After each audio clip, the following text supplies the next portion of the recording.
I don't know why, but for some reason, anytime I create a character and I make what gadgets or the lantern powers their main thing, I just can't commit to it.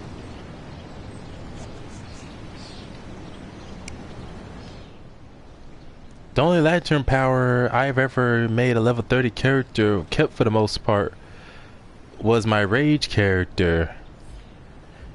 I should never have gotten rid of Urami.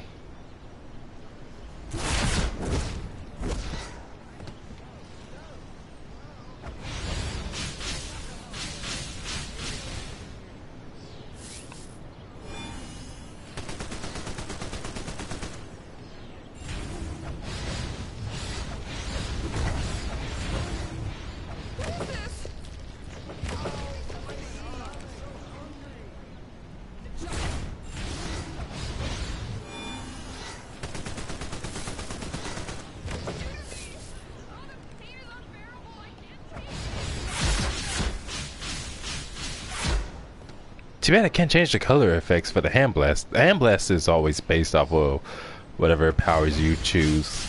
Like purple for mental, red for rage. Stop running.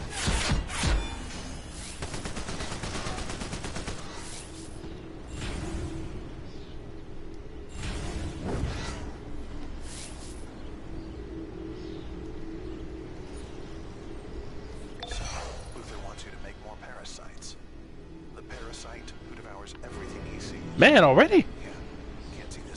HARASSMENT's journal. Type 3 ultra-catabolism. Potential energy manifestation applications. Excellent. Mutagen works. Unfortunately, the police are arresting our potential parasites before they can feed and complete the mutation. Free the affected students. I need them for the next stage of my plan. I kind of like the idea of someone having power that involves manipulating different colors of light for different effects. Some characters it involves... Wait a minute. I don't have any of those yet.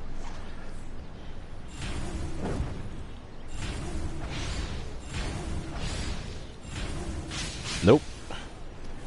But what was I thinking? There's some characters I saw where their powers involve around essentially manipulating energy, pure energy, and it comes in a certain color.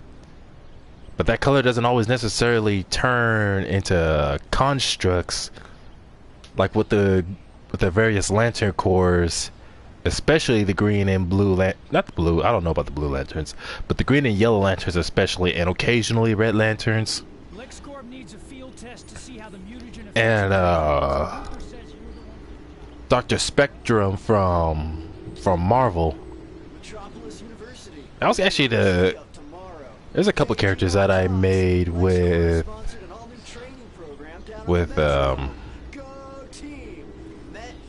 members of the Squadron Supreme in mind, like Madam Spectrum, Hyperiex. I'm just gonna try the recruitment event here, and if it's not really anything grand, unless I don't like what I'm getting from... Now, it's gonna be like maybe later in the month of March, where I'll get the get that, what was it, that monthly account, that membership, so I can add more characters. Because I don't want to straight up recreate the Squadron Supreme. I guess essentially be my version of the Squadron Supreme if they came from an alternate Earth like the other Squadron Supremes that are... How many Squadron Supremes that are out there? Not Squadron Sinister, I'm not counting those, because Squadron Sinister is just evil Squadron Supreme. Like how the Crime Syndicate is just evil Justice League. Who said that?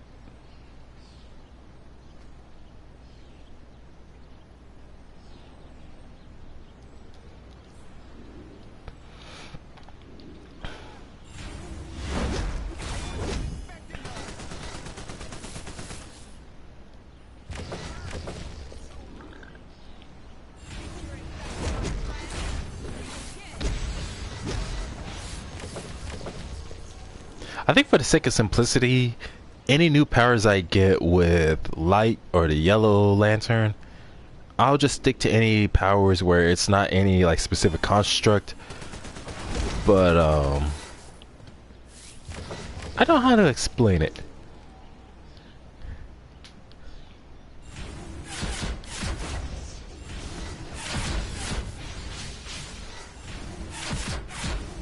I'm trying to think, what's the best way to explain it?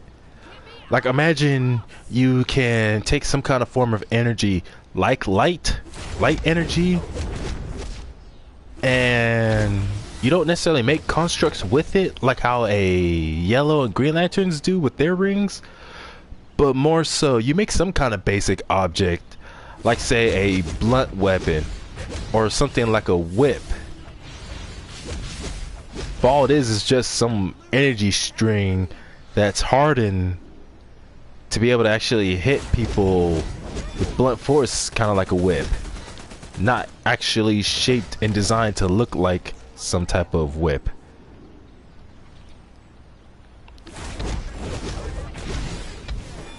Or like if you're a character were to throw a projectile at the opponent and it's just a energy ball that's just hardened to hit like a bowling ball, something like that, as opposed to being able to shape it to look like some type of, I don't know, like a basketball or something. So basically, energy projection and energy constructs in their most basic form, as opposed to something more elaborate like actual turrets, like not being able to go that far, but something kind of like that. And what this ability is, which is just your enemy just taking damage.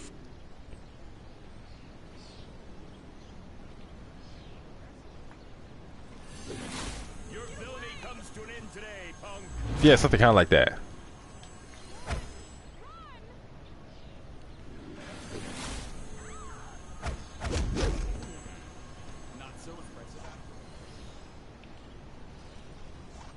I always found those people right there weird. Like some guy calling himself Titanic Trenton, and if you beat him, first the guy goes, maybe not so impressive after all. Only for the woman one of the women who are there to repeat exactly what he said.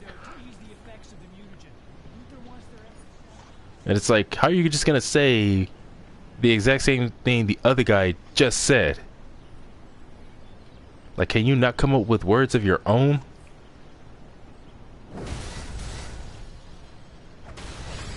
I think for the theme I'm trying to go for of someone manipulating light energy and making it different colors.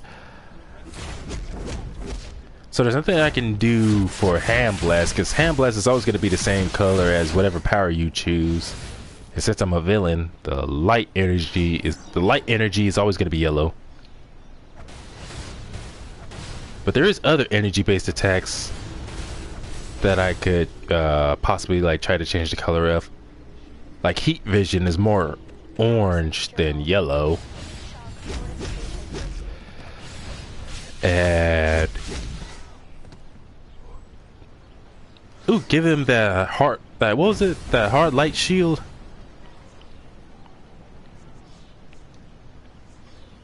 Yeah, hard light shield.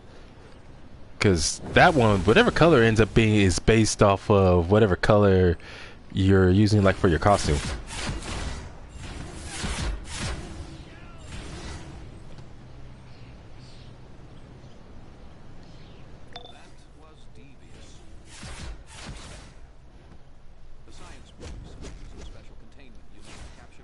Now I've heard about this new story they're introducing, and since one of the characters is an original character who's a Blue Lantern, a lot of people are really hoping that means we're gonna get Blue Lantern as a power, which a brand new power after all this time would be nice. But imagine, how would they do Blue Lanterns and differentiate? Man, that's so weird to say. Anyways, how would they make it different from light, which is just green if you're a good guy, yellow if you go villain? So they'd have to find some way to make it unique from that, and from Rage, which is just Red Lantern.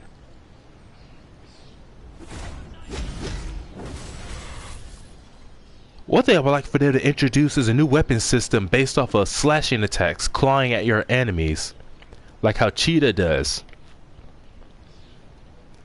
In other words, the whole fight, because Cheetah, her unique powers and her melees in this game is primarily based around her slashing at her enemy. A few of them that's just a slashing combo, one that's one big old slash attack, and another that's her pouncing at the enemy, just like you'd expect a big cat in the wild to do.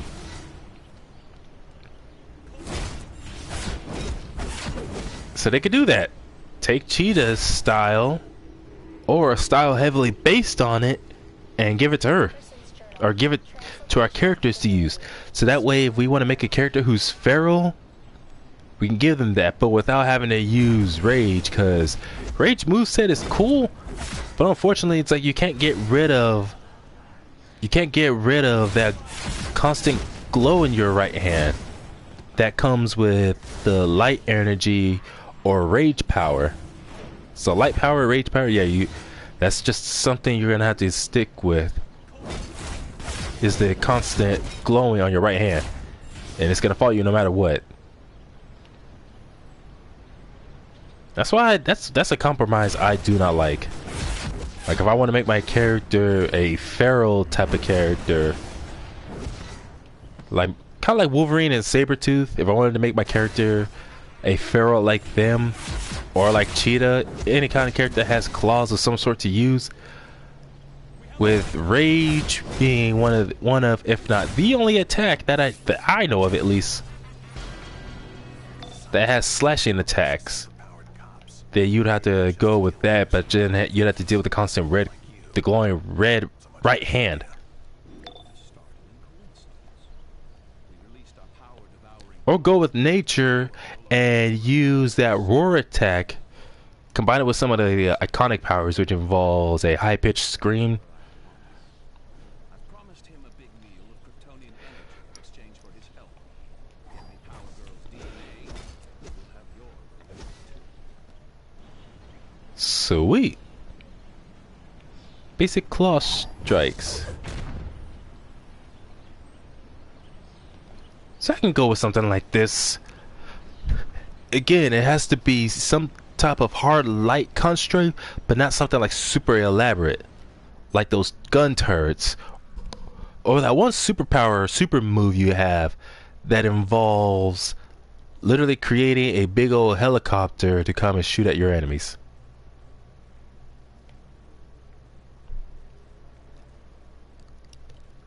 Power Girl, I'm here for dinner. Take down the force fields. I'm starving. Parasite. You never could have planned this yourself. What's really going on here? You can't stop the hunger. I'll get these shields down myself, and then I'm coming. Is that like Power Girl's way of Your last breath to protect these calling him dumb?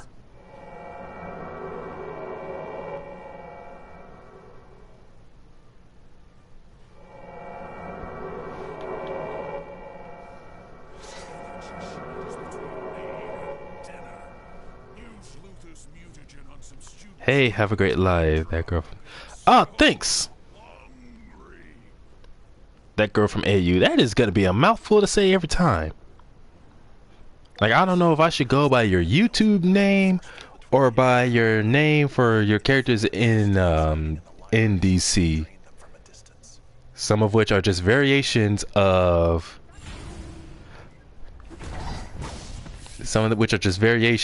Shadow.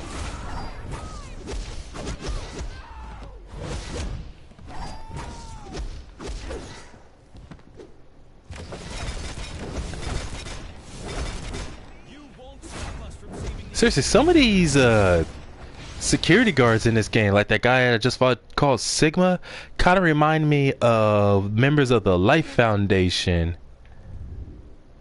that Venom had to deal with back in, what was it, Lethal Protector? Stop running. Most call me Shadow. Okay.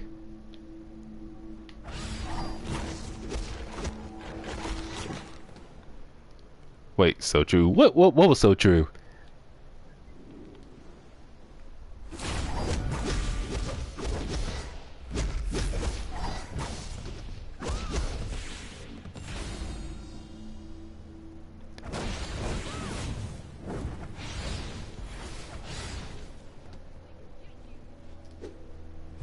Okay, so as far as the type of powers that I'm going with, so far so good. Basic projectile, basic clawing attacks. So any sort of melee or projectiles, well, I already explained, can't be nothing elaborate, so nothing like giant gun turrets. Variations of Shadow.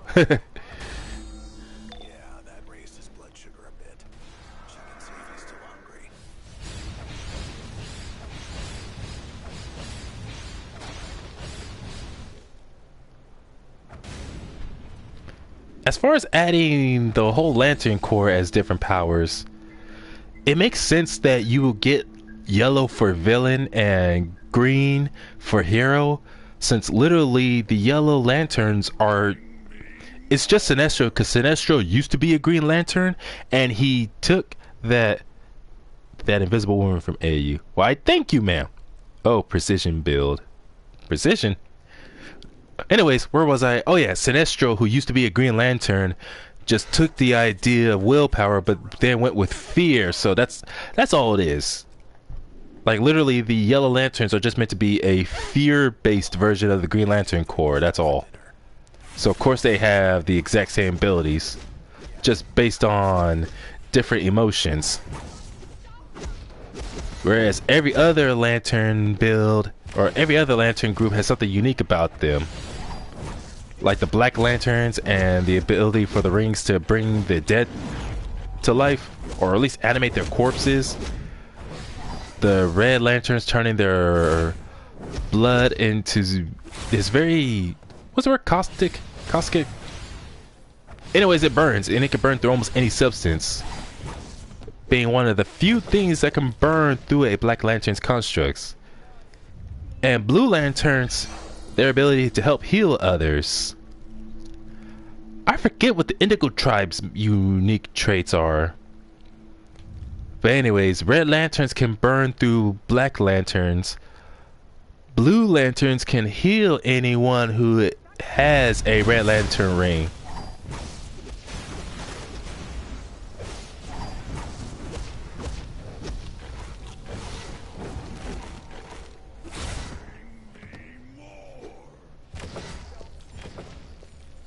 So in this game,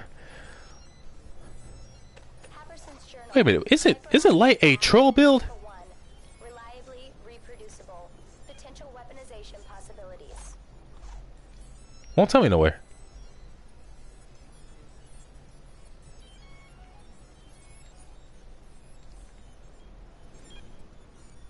You know more about the lanterns than I do. Oh, is that right?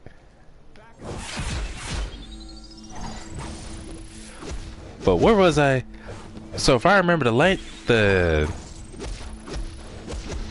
yeah, I can't remember if in this game if light is a has tank or what the alternative is. Yes, light is troll. Oh, okay. So light, yellow and green is troll, red is tank. Because really, there's not that many alternative roles. There's just control, there's controller, tank, DPS, and healer. Steal the energy from the force fields. So if they were to add Black Lanterns, maybe Black Lanterns could be some type of controller, since technically that's what the Black Lanterns do. Once it latches on to a corpse of whoever, Oh, there's experience points to gain for those security cameras? Last shield is down and Parasite's got Power Girl cornered. Get Let's see, Black Lanterns technically control the corpse of whoever it possesses. So it could be like a control alternate. Red is already tank, light is already troll itself. Blue could be a healer role.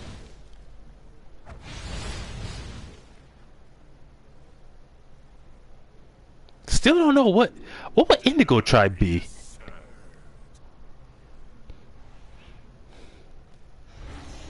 Yeah, that's something they don't ever tell you.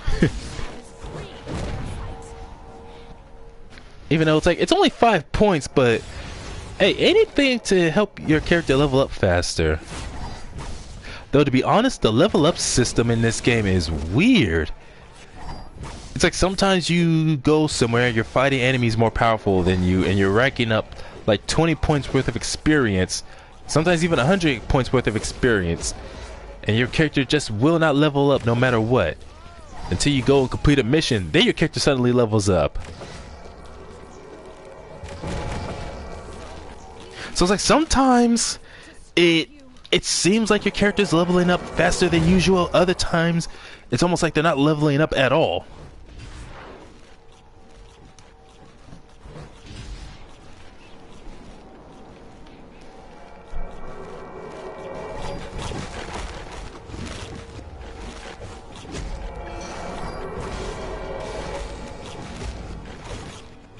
Man, can you imagine what a nightmare this has to be for someone like Power Girl, where even with all her powers, you get all these children. Well, they're not children; they're college students. They're young adults at most. So all these innocent people turn into freaks like Parasite, constantly feeding off of you like zombies, with Parasite himself there, and some extra person who's helping Parasite. So even if you manage to overpower Parasite, you got all these innocent people who are Parasite creeps themselves you got to deal with. And even if you manage to get past them, you're so drained of energy, now you got to deal with this person. Heart-shaped rug. You know, I don't really care for a lot of these holiday-based events, but some of the extra stuff you get for them, yeah, they're all right, just not the best. Usually, I just wait until a new episode starts and get events from that. HARASSMENT Journal, Type 6, morphogen. Compassion seems kind of heal.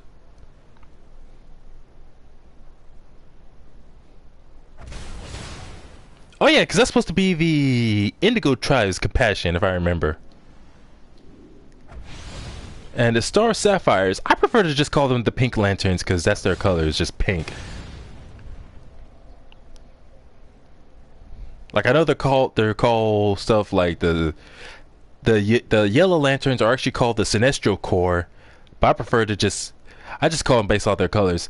Like Indigo Tribe, I just say Purple Lanterns, Star Sapphires, Pink Lanterns. But I guess the reason why they gave them more specific names is just to further differentiate. That is such a weird word. Differentiate. Make them different from the other lantern groups. Since the Sinestro Corps was created by Sinestro, so yeah, Sinestro Corps instead of just Yellow Lanterns.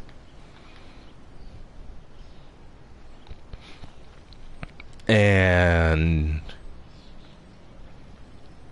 Indigo Tribe, since I guess they see themselves as one big old family rather than just a corps or anything. And the Star Sapphires, actually I don't know the exact reason behind that name. That's just what they have to go with.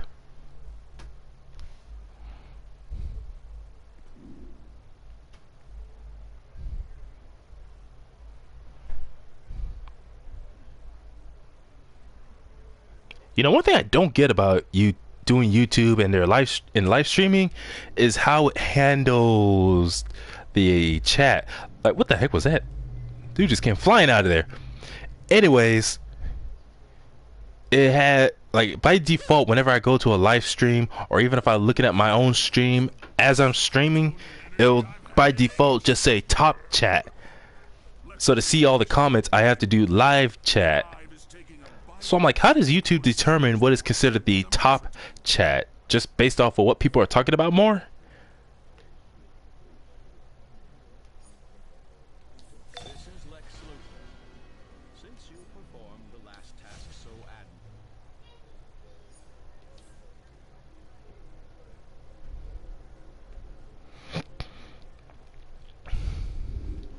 Calculator here. Ready to get some revenge on the genius who planned to digitize your powers. YouTube's always being weird like that. Brainiac's forces are making a push into the city. Head over there and hold the line. I've got the latest gear for your everyday needs. So much gear to shift through.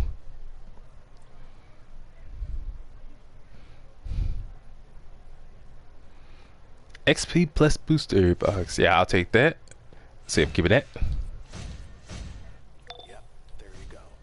Now that you have a theme for your base, you need to get a deed. These are used to actually grant base ownership and to select a location for the entrance. I've got the latest gear for your everyday needs.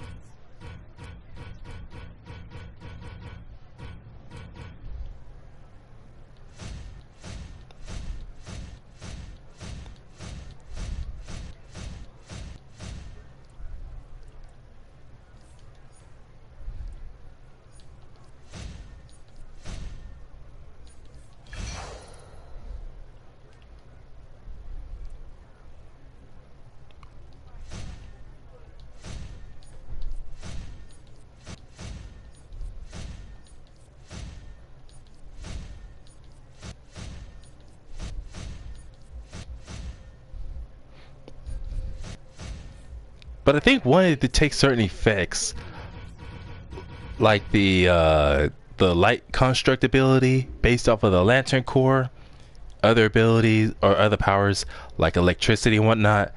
Other people wanted to be able to change the color, since for the longest time, seeing how we never had another lantern ability outside of the yellow / green lanterns and the red lanterns as light and rage. To some people, the idea of taking these powers, you have a really nice, thank you, Shadow. What was I? Basically, to take these powers and change the color of them into something else. Oh, get out of my way. That was the idea behind some of these abilities that some people wish they could do. Like, imagine you have Hand Blast as your weapon, but you choose mental for your power. So now your hand blasts are always going to automatically be purple, but you don't want it to be purple. You want a different color. So instead of purple, you make your hand blast, I don't know, green or red.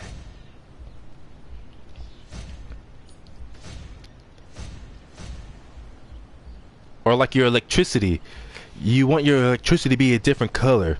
Like someone wants to make their own unique version of a member of the Shazam family or a champion. So instead of blue lightning like Billy, or yellow lightning like Black Adam, you can change your lightning to a different color like red. That's what I would have done for one of my other characters, Xenorax. I would have made her into a, wait a minute, I gotta do power. I would have made her lightning red.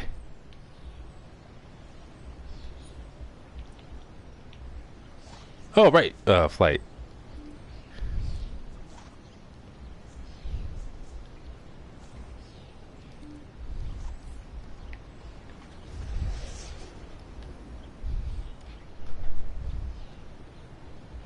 You know what's surprising is how when you make a new character each time, designing the costume for your character is almost easy. It's coming up with a name that can be the hardest part, because of how many names that are already taken, or for some reason the game will just not accept certain names. Especially if your character's name has a comma or apostrophe, exclamation point, anything like that, if you put that in your character's name, it just, the game will not accept that.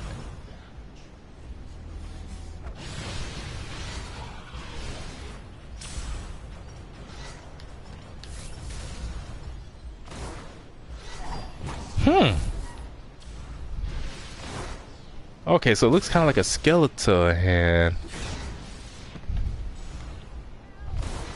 So basically it's just a big old claw sort of thing. It's nothing really super elaborate. Again, anything that's complex like those giant turrets off of that one projectile, that I will not use to try and keep my character in theme of extremely basic light constructs. And I'm just repeating that mostly to remind myself.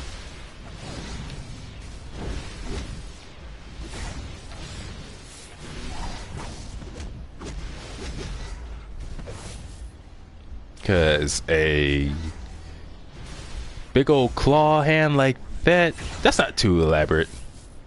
Hey, wait a minute. If it's a skeleton hand, is that because I'm playing as a Yellow Lantern? Does it actually look different if I was playing as a Green Lantern?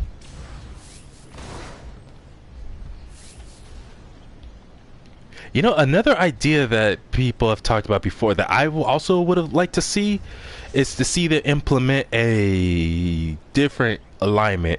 Like you got your heroes and your villains, but then you got your anti-heroes. Like how you have Calculator as your handler for the villains, and for heroes it's Oracle. Maybe for anti-heroes, your handler can be Red Hood, since he's something of an anti-hero, where he has no problem using lethal tactics, or even committing some actions that are just straight up villainous, because he would rather handle the problem permanently rather than just handling it temporarily like most heroes like Superman and especially Batman do.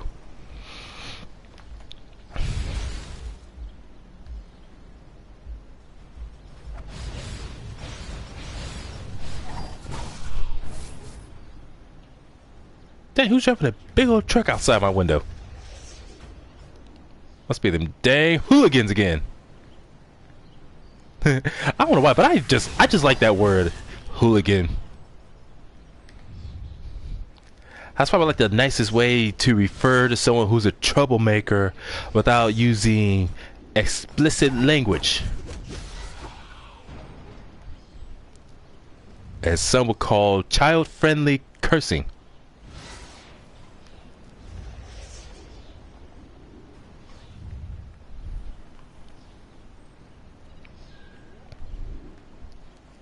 Hold on a second, I forgot to activate that XP booster.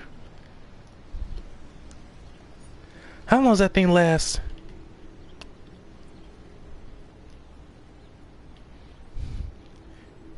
For 1 hour?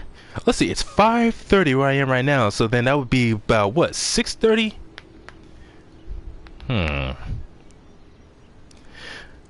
Alright, I'm gonna, before I do that, I'll take a very quick break and be back in about a few minutes.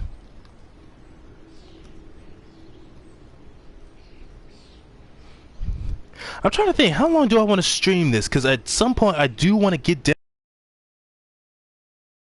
because the Dollar Tree where I'm at closes at around 9 o'clock. Because I live in California, so I don't know what the time is for others right now. I think when you log off, it ties over to the next time you log in, I think. I don't know how, because some of the stuff, sometimes when you activate or use something, it, like you activate it, but then as soon as you log in, it kind of starts over the time. Well, that's for the cooldown on your powers. As for other stuff, I don't know. But anyways, so I think I'll take this stream up until around, what, 8 o'clock? Because again, I'm going by USA time over in California. Don't know about the time in the rest of the states. But anyways, where was I? So up until like maybe around 8 o'clock. So that's 5, 6, 7, 8. So about 3.5 hours from now,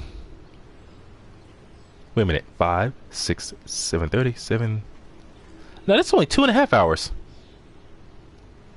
Be on the next day. The next day? Huh. So that'll be like, what, 2.5 hours? And I head down to the stores, get what I need, come right on back, and then continue to stream again after that. So sort of a part 1, part 2 sort of thing. Man, you know, actually I would be tempted to go to the store right now to get what I need, but I can't because it's the Sabbath for me. And I already did my Bible study at the very least. And technically the Sabbath actually ends at 5:45 for me. So that's just one of the things about being a Jew that I gotta remind myself. There's meant to be no buying, selling, or cooking, no works of labor during the Sabbath for me. And I gotta remember to stick with that. That's why usually I don't stream on Saturdays during the daytime. I mostly stream, like, I wait until like nighttime. Or at least after 5:45, like at 6 or after. Actually, I'm literally just rambling. I will be back. Give me about a couple minutes.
Back. I was actually talking for a little bit before I remembered I unplugged my my headset, so I wouldn't pick up any random noise while I was away. Let's see, Shadow. My stream is at my 4 a.m. low. I always ramble on my channel. That's what a lot of YouTubers do. Even others like Multiverse. I like watching his live streams and some of his stuff.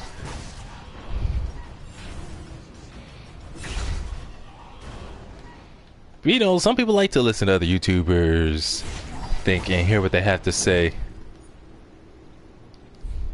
Yeah, that made him mad. He's on to us.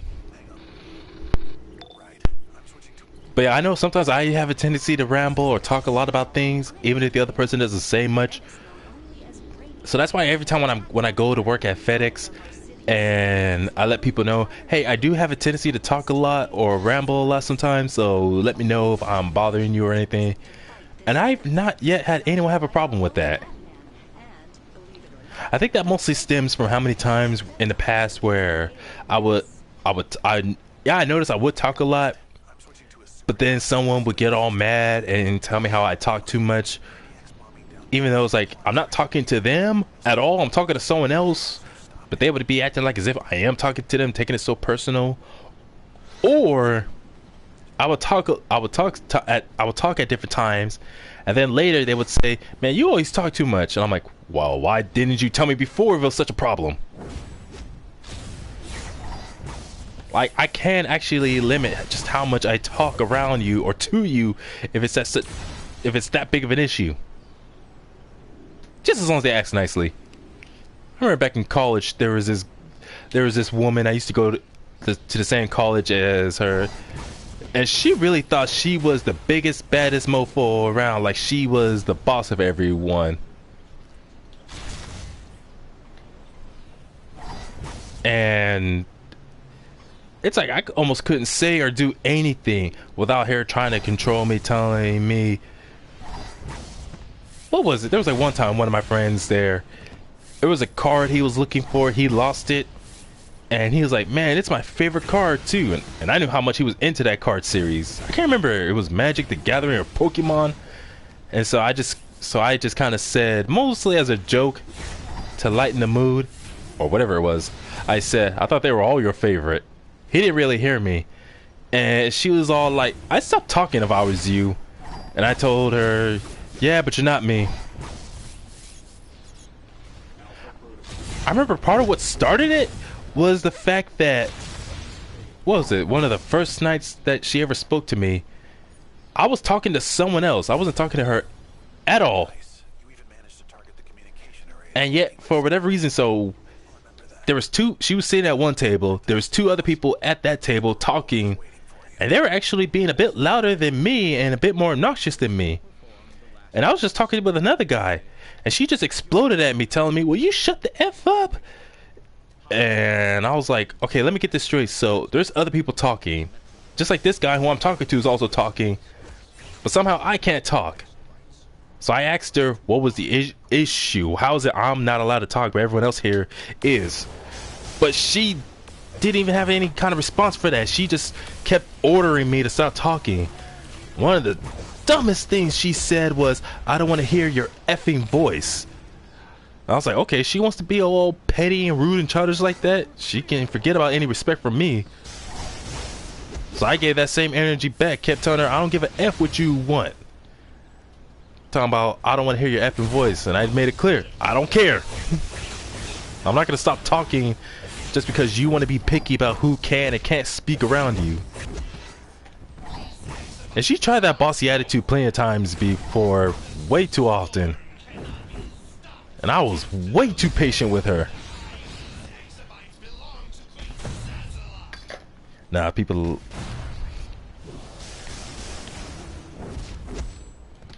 You don't stop attacking me, man. But I remember what finally...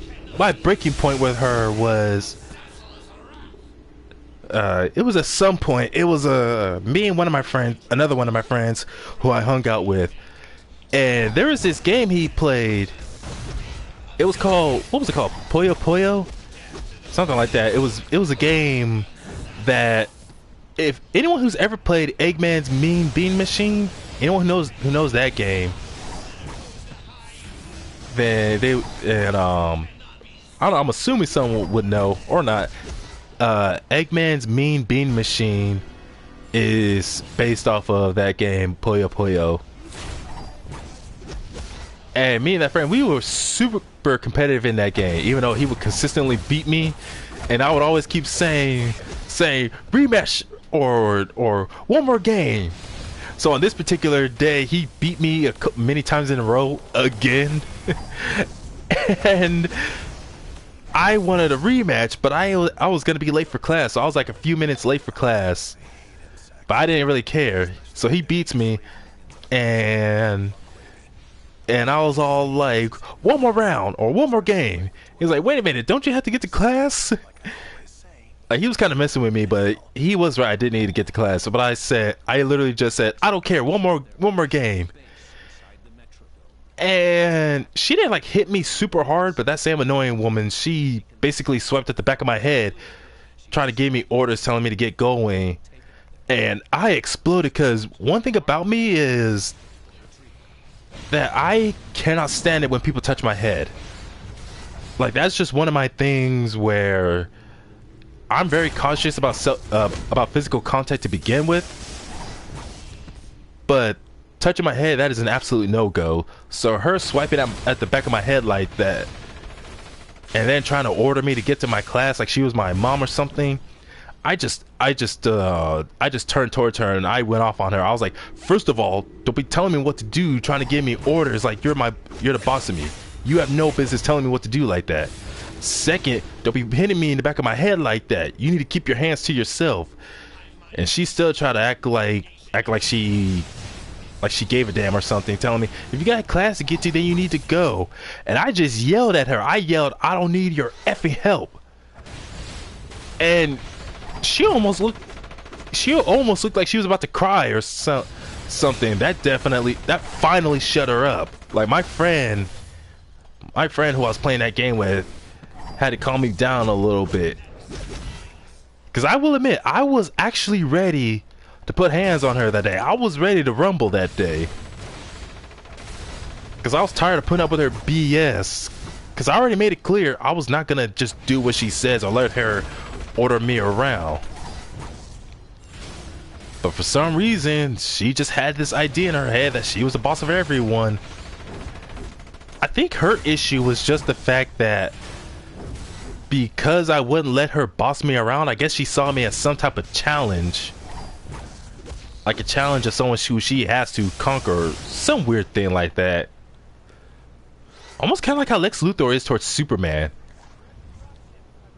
Like, Superman really goes out of his way to save Lex Luthor, keep her from dying from time to time, and Luthor always sees it as a act of pettiness. But I remember one of my friends, he said that she could have possibly been a well, she never acted as like a misandrist. Could be one of those heavily feminist types who believes she as a woman has authority over all men around her,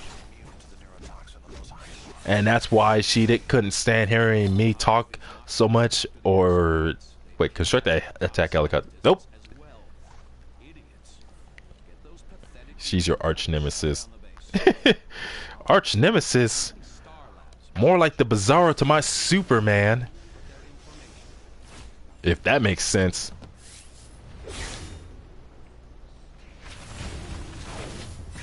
Because because Bizarro,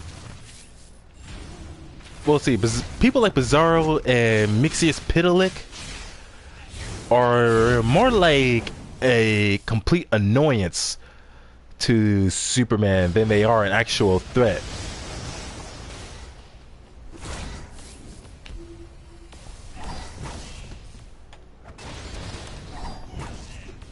Kind of like how you have Joker, who's Batman's arch nemesis, whereas Harley Quinn is just a pest he has to deal with every now and then.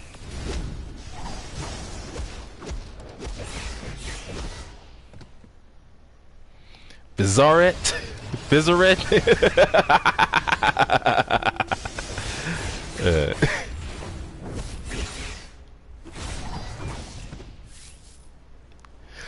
But yeah, ever since then, she finally left me alone. She finally kept her hands to herself and didn't even speak to me after that.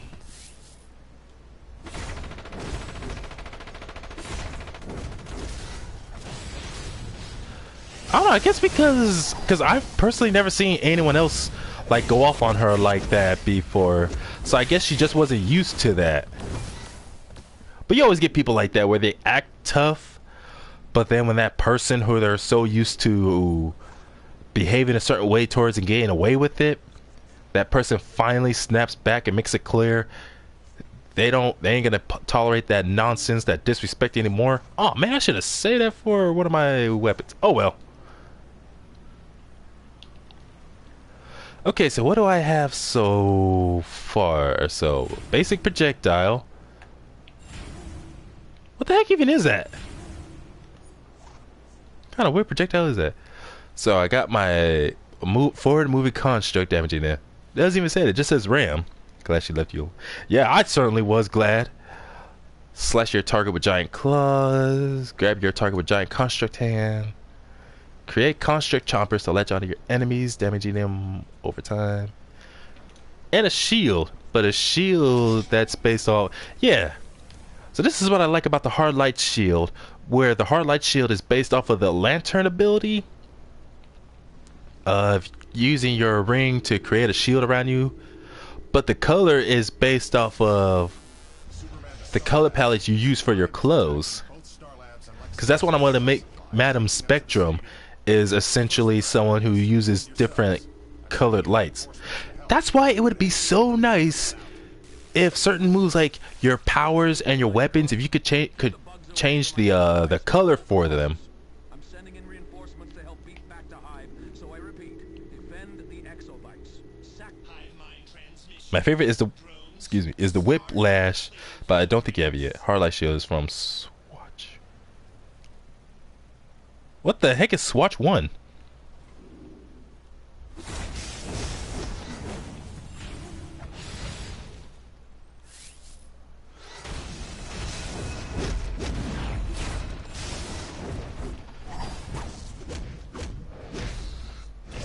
Hey, this actually makes light the second power that has some kind of claw attack slashing ability. This and the 2 slashing attacks you get from rage.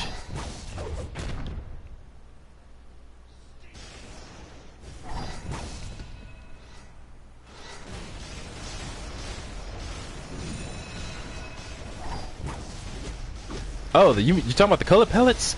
Oh yeah.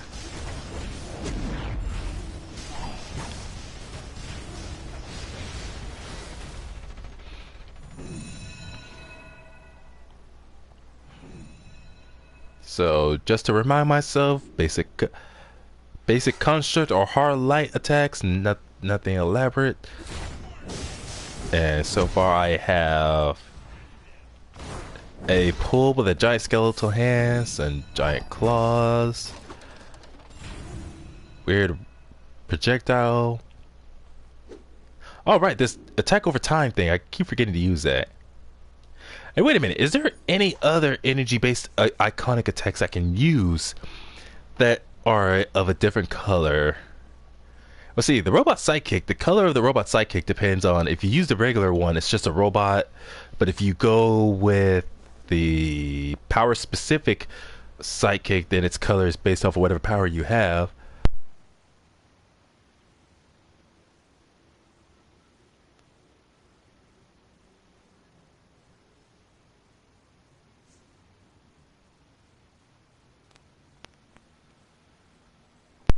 Deflection, since the color effect is blue. Maybe, probably. Heat vision. Super strength, I'll give that later. Don't know about sonic shout, since that's a sound based move. And all the powers you get from flight are, that's just air.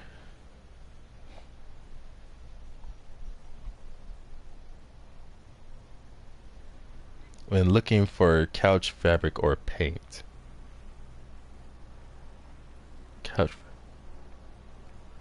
Couch fabric or paint? Are you talking about material? Wait a minute, did I use the XP thing yet? Oh yeah, I did.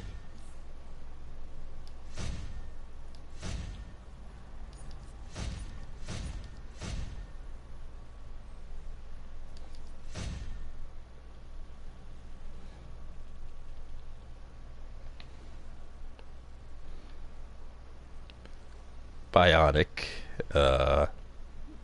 I'll go with Malika Hunter. I like the Malika Hunter set. Oh, it is 5:51. So the Sabbath has officially come to an end for me. It's been a peaceful one. I got to hang out with my cousin today. It was very nice, by the grace of God. Now, what the heck was I just saying? well, the little books you get when you have all the different colors of paint are called color swatches. I'm gonna have to look that up because I can't really piece it into my head what you're talking about.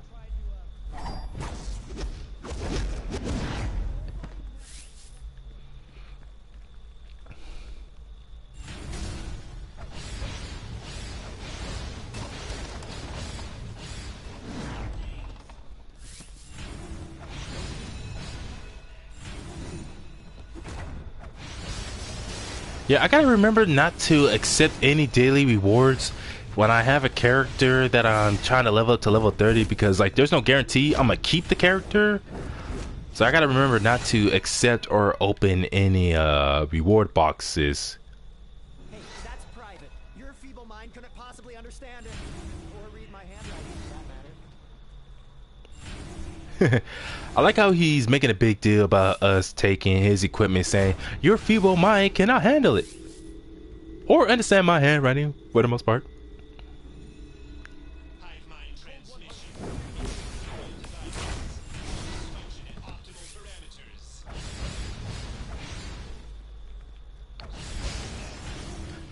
Wait, if I remember, I think I tried to give her the name Miss Spectrum, but I think that name was already taken. And usually I try to give characters unique names or yeah, unique names, so that hopefully I wouldn't have to do stuff like add a whole bunch of numbers or X's in at the end of the names in order to, well, you get my point. Like with Mr. Marvelous, I replaced the L in Marvelous with the number 1, since it kind of looks like the letter L.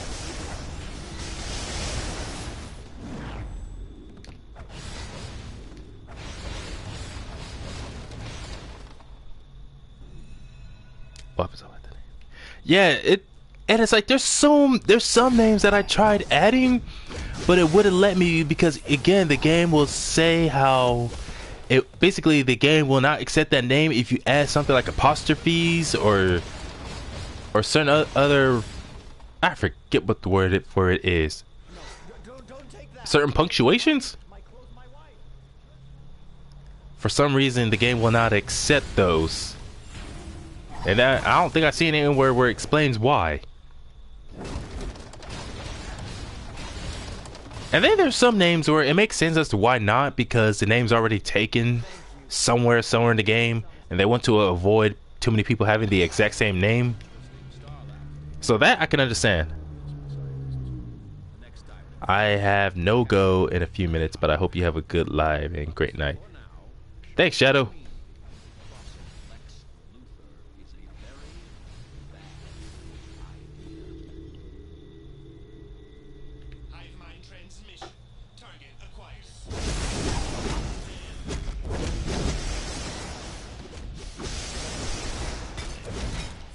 What I find a bit frustrating and also kind of annoying is how, for some powers, how long it takes to actually acquire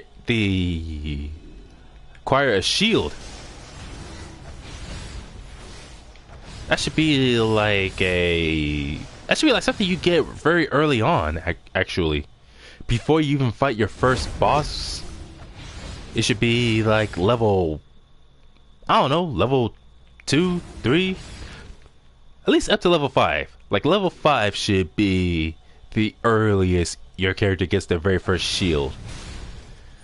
Because with light, you don't get a shield until level 15. Like, how many people do I have to fight before I get that? Let's see, Whip Thrash. Now, if I remember, that one's also very basic. It's not actual chains, just your hard light forming tendrils, sort of, to fight with. I don't know how to really explain it. Lightweight, I guess that one could be considered more completely greasy. I think lightweight would count as more elaborate, because not only does it look like an actual weight, but I think it also has the number for how much it weighs on it. Erupt spikes at the feet of your target and nearby enemies, damaging them and knocking them down. Okay, I can go with this though. Spike Quake, I can go with this, but that's not until level 19. Dang. Inspiration, that's just weapon buff. Catch your target in the jaws of a trap, stunning and damaging over time. I already have a move like that, so I don't really need that. Generate a runaway train. Okay, no. Generate a construct jet to bomb your target and surrounding enemies, damaging and stunning. What? Oh, it's a supercharge. Never mind.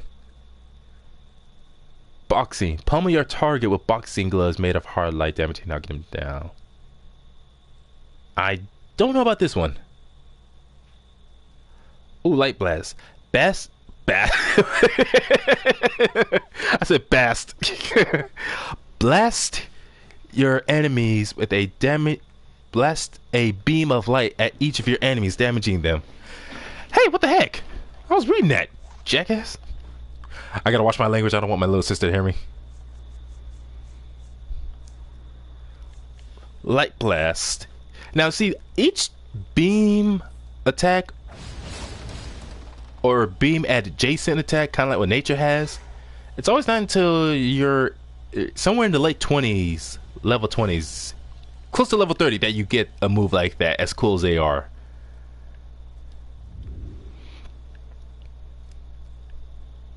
Even though the weird thing with fire has 2 beam attacks like that with slightly different effects, but every other one has 1.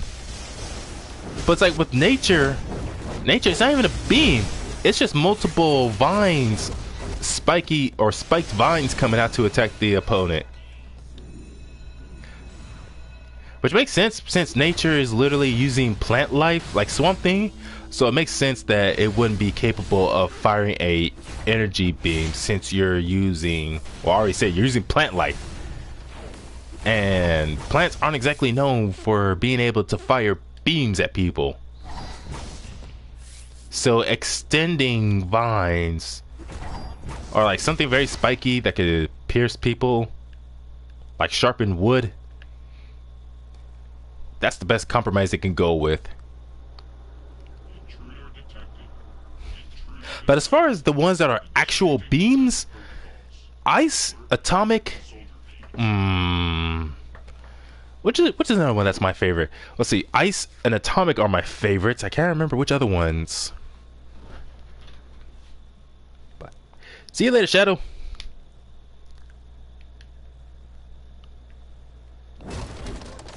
Hey, wait a minute, it's the weekend. I wonder if Multiverse is gonna be streaming today or tomorrow.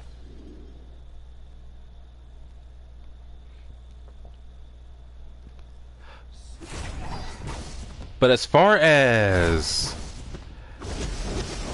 what type of powers was I just thinking of?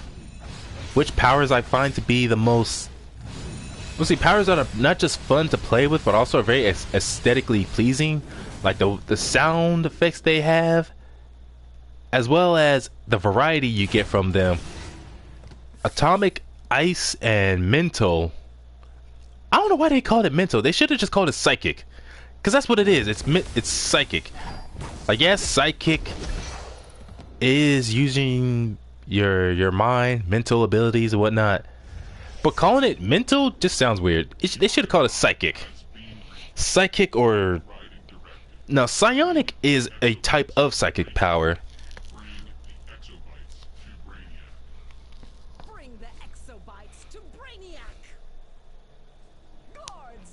Protect your queen with your lives! Whoa, back off, you freaks.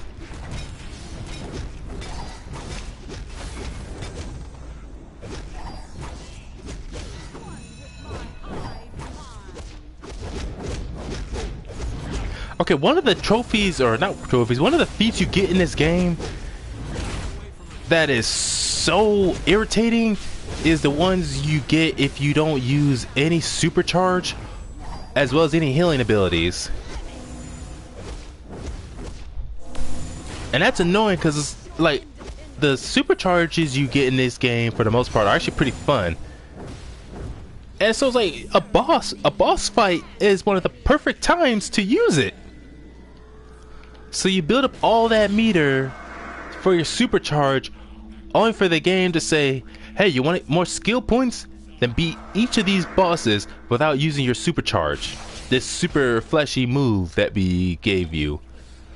So, okay, so what's the point of me having a supercharge then if you're just gonna tell me to get a skill point or get enough feats to get a skill point, suddenly you tell me don't use it. That's like in those works of fiction that I see, whatever weird mangas or animated films or live action films about people going to learn some super secret ancient martial art and told that they must never ever ever use it. In fact, they're not even allowed to use the fighting style itself outside the dojo. I was like, okay, it's beats the purpose of giving this to me or teaching it to me if you're gonna say that I'm not ever a day in my life allowed to use it. And that's what it feels like for that feat that says to not use your supercharge.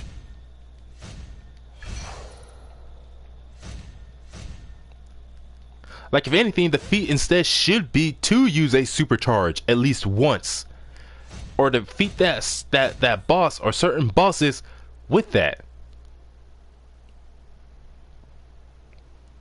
In fact, they should have that. They should have an actual list. Like, let me know all the missions so that I know which missions to go into and not use my supercharge.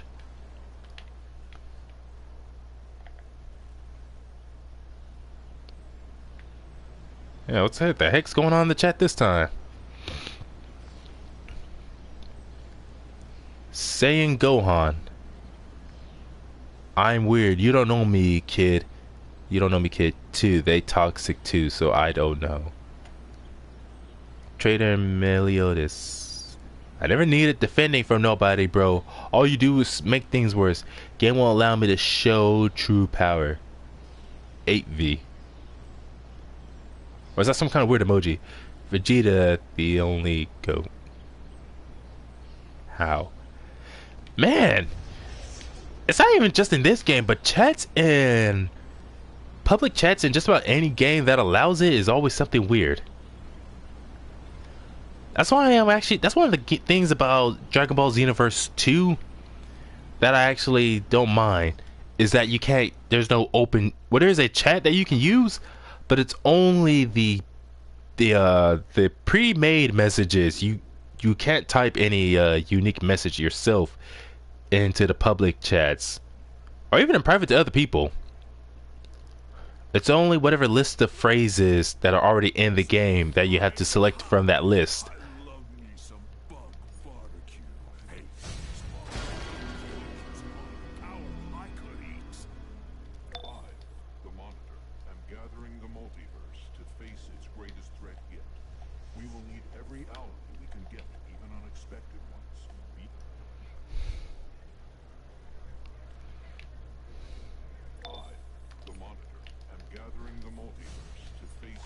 Oh, shut up!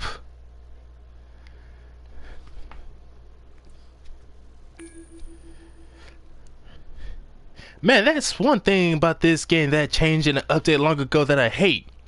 Is that if someone is talking to you directly, if you go and do something now, if they come back, or no, if you go and do something that interrupts someone who's talking to you, rather than just leaving it there, they immediately come back and just keep talking to you. They start over from the very beginning, whatever sentence they were. Almost like as if they're saying, now excuse me, but I was in the middle of saying something, and now since you interrupted me, I'm going to start over from the beginning again, just to spite you. Like, man, screw you. Don't do that to me. I've got the latest gear for everyday needs.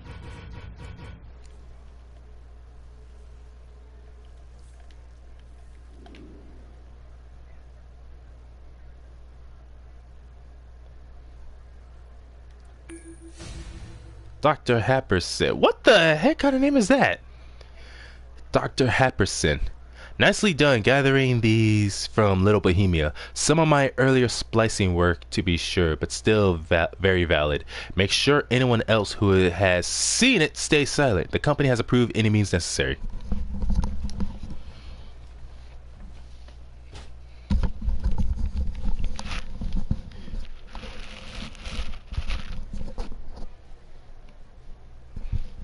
My goodness. It's not even summer. It's not even spring yet. Why is it so warm? Well, it doesn't help. It almost always gets warm so easily in my dang room.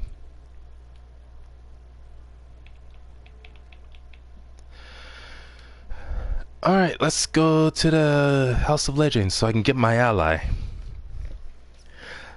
That's one thing about this game, where at least you can get your ally early on. Which helps, because allies really do help with beating bosses so quickly. Heroes and villains must prepare for the trials to come. I am needed elsewhere. Oh wait, I just realized I am technically playing as... Well, not technically. I'm playing with a lantern character. House of Legends. On your orders. Start with Tempest Fuginaut, guardian of the Orrery of Worlds. Wait a minute, how many days is there left? So only 2 more days. So today, tomorrow, and the day after. So Monday's the day it ends. If you help me acquire that which I need to improve my technology, I will pay you well.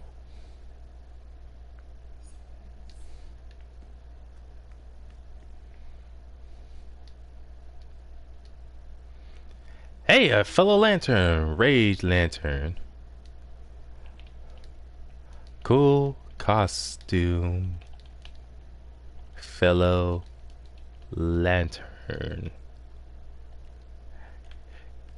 Even though she's a red lantern, I'm a yellow lantern, and technically, actually, I don't know if it's all red lanterns or if it's just Atrocitus. I don't know, something going on where the yellow lanterns and the red lanterns don't really get along, but I think that's mostly just Atrocitus.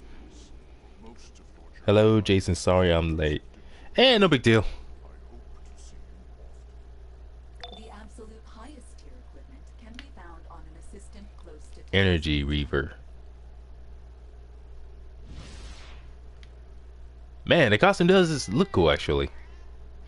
But you gotta be combat rating 448.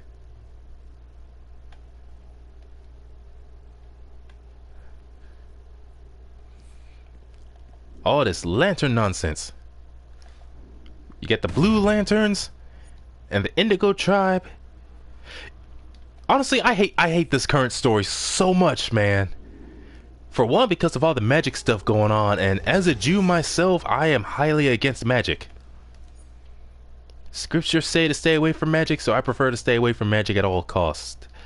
But man, not only that, but the way people behave in this story. Wait a minute, Home Sweet Home? Oh, I'll do that later.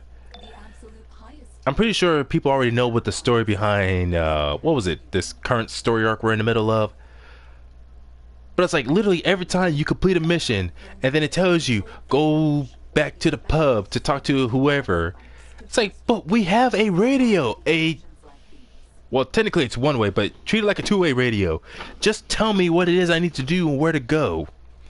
Stop telling me, because like Void has us on the radio, and hey, what's this?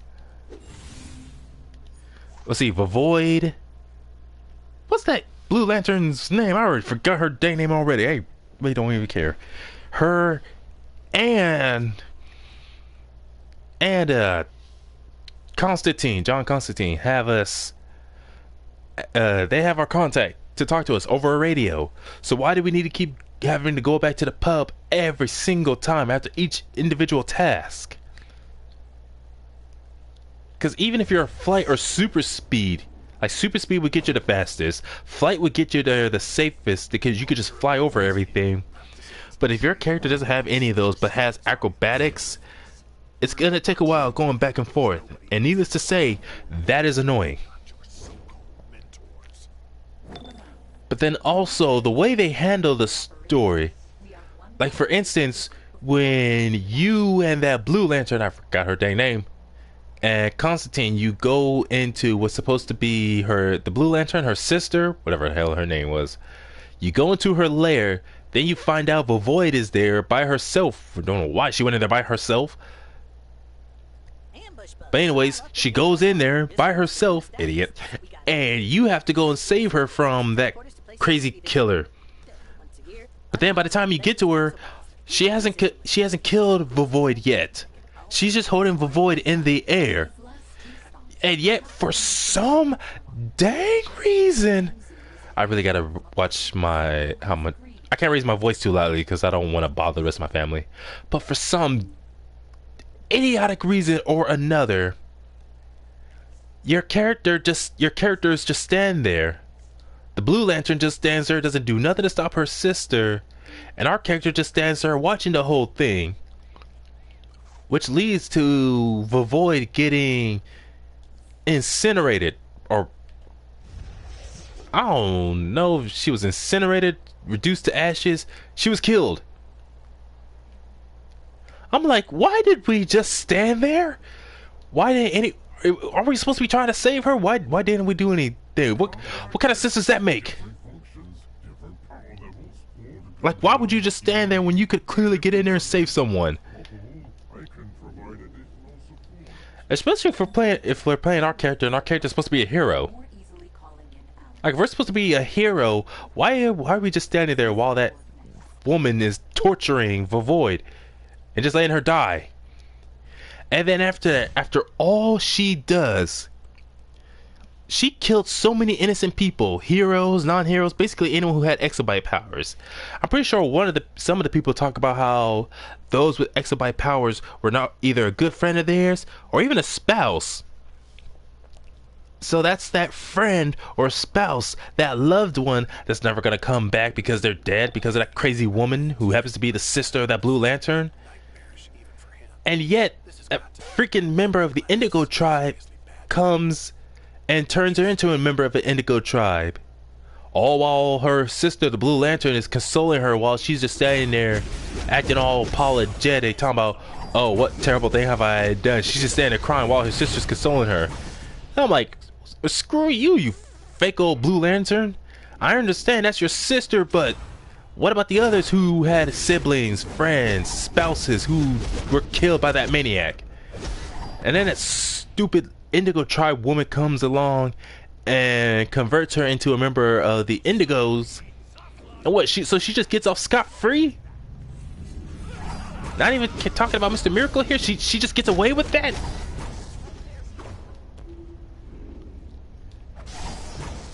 So what, is that just one of the Blue Lanterns thing? I know they're all about hope and whatnot, but I'm like, well, wait a minute. Hope and forgiveness aren't technically mutual exclusives. But I guess because her being a Blue Lantern, she has so much hope that she could help save her sister. I'm thinking, if you got someone who's going around committing so much genocide, killing so many innocent people who have done nothing to her, at that point, what you have is not hope. It's desperation and stupidity. Not only did she commit so much genocide, killing innocent people, but she also did so in service to a demon. So that's making a deal with a demon and committing mass genocide. And even then, technically, it wasn't even her it wasn't her sister, the Blue Lantern, consoling her that made her feel bad for what she did. It was that Indigo tribe person converting her. And I actually read about the Indigo tribe. Technically, nobody who becomes a member of the Indigo tribe joins by choice. Most of them are actually forced. Actually, now that I think about it, that's almost all the Lantern Corps. Which is weird because it's like, if a certain type of emotion or feeling is supposed to be what attracts that Lantern Corps to you, then Jessica Cruz, is it Cruz or Cruz? Jessica Cruz, she made no sense because, well, in most adaptations, in addition to the comics, and I say most because I think the only adaptation I can think of being DC Superhero Girls, the actual cartoon, not the web series. She actually did not want to become a Green Lantern, What happened was a very traumatizing event in which her friends were killed right before her very eyes, and she dang near became emotionally withdrawn. And yet a Green Lantern ring found its way to her and basically forced her. Which is something the original web series of DC superhero girls actually kept intact. Where there's a Yellow Lantern going around attacking people, and then a Green Lantern comes and finds her saying she has been chosen. And yet she's refusing to accept it because she's too scared. It's like, is it fear what Yellow Lanterns feed off of? Well, I know it's specifically people being able to exert fear on others. But what do you do when you have someone who is full of fear themselves? And yet somehow that Green Lantern ring wouldn't leave her alone and basically forced her to become a Green Lantern.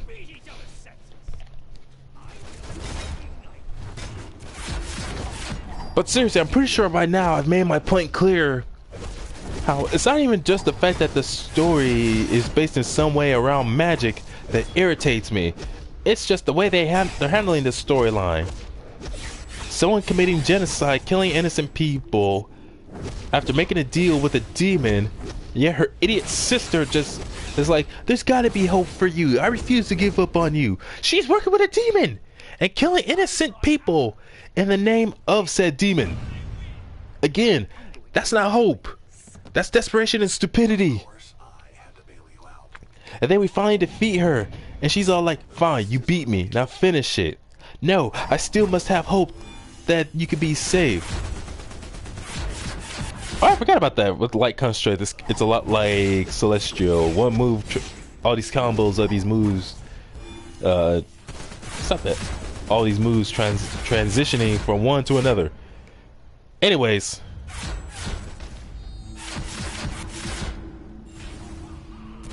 Now, where the heck was I? Oh yeah, so basically after everything she did, the demons, the genocide, the Blue Lantern being a desperate, hopeful idiot, and the fact that said genocider, literally she just gets off with a mere slap on the wrist. Because that Indigo Tribe idiot comes along and is like, we shall show you compassion and show you a new way to live. What about all the innocent people? What about the Void and her friend Jack? So what, they just all die and that's it? I know it's supposed to be like part 1. There's supposed to be like, what, 3 more parts? So it's supposed to be a 4-part thing. So they're gonna make us have to follow along with this stupid story. It dang well better be worth it. That was too close for comfort. I'll set it up so your allies have your back reliably and figure out ways to strengthen your team. That's super bot. The heck's so super about it?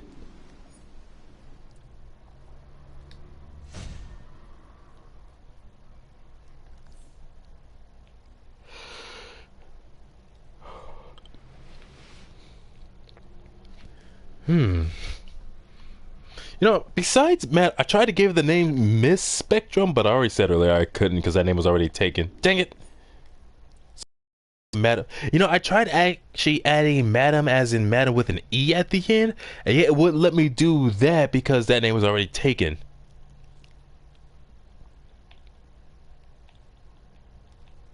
Oh, here it is.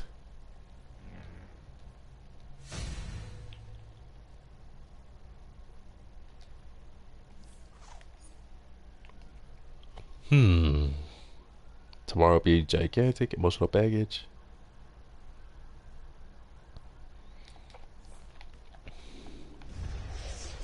I don't think I'm gonna end up being able to get much within the next 3 days.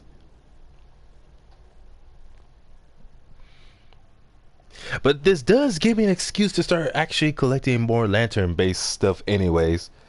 But what I need to do is save up my money so I can get me that membership again.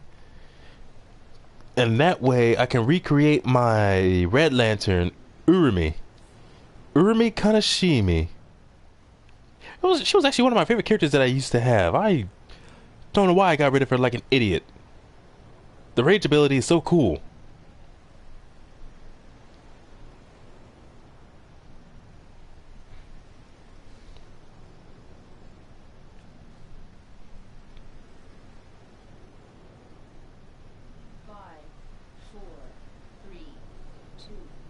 1, go.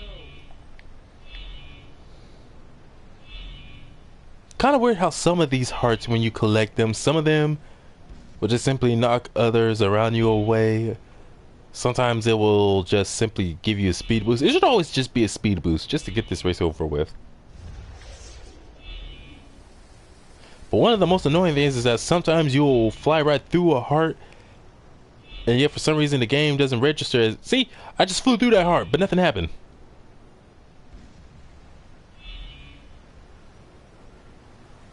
That's what I was about to say, how it's dumb it does that.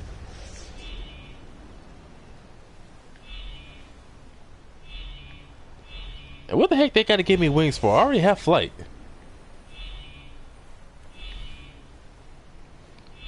Oh well. You know, at some point what I want to do is try to see if I can come up with a origin for my character. See, every game I play that allows you to create your character, even if it doesn't actually let you create an origin for them, I've always liked doing that, because I've always liked role playing from the earliest I can remember my childhood all the way up to now. I've always had a very active imagination. Dang it!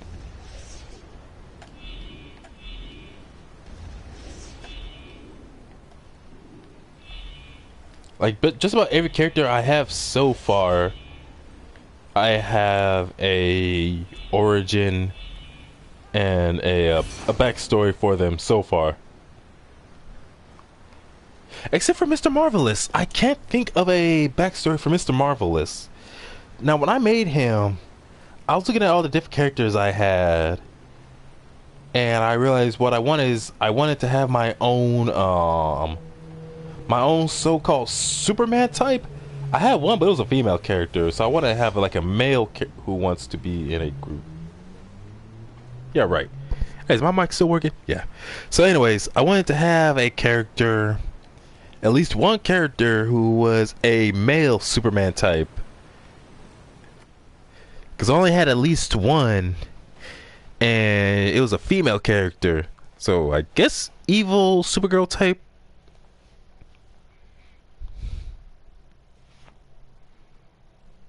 But so yeah, that's what I made with Mr. Marvelous. I wanted to have my own Superman type character, so I made him. You know, originally when I made him, I actually made the character Asian, but then I was like, nah, I don't really see why I would want to. I got that against Asians. Just, I don't know, it just wasn't working out for me. So I was like, okay, what if I just made him black, like me?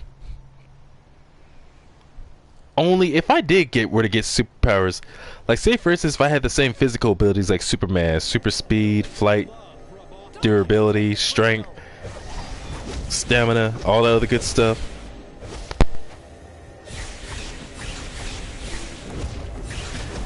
Anyways, so like all that stuff, but atomic powers. So that was my basic concept for Mr. Marvelous.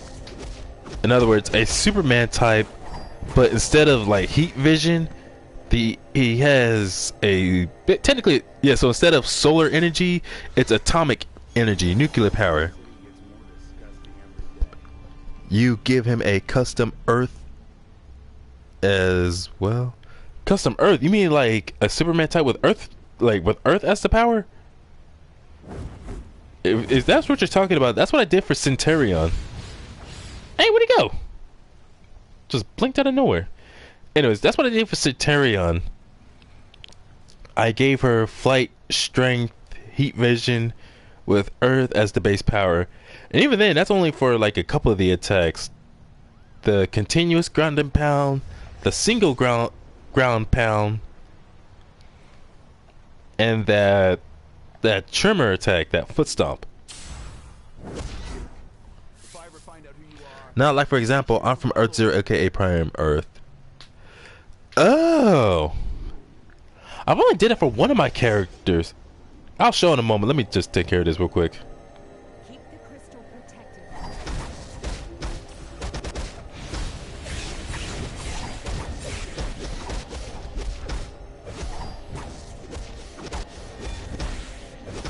Come on, y'all, just level 10. How you taking so long? Go down already. You inferior lanterns. Haha, your light abilities is no match for my light. You jackrabbits. Yeah, hooligans. So let's see. I still need to actually come up with an origin for some of my characters. You know, some of my characters, I actually gave them origins based off of a concept, some original ideas that I've been working on for years. So, like, if I ever made my own series, I would be able to use them.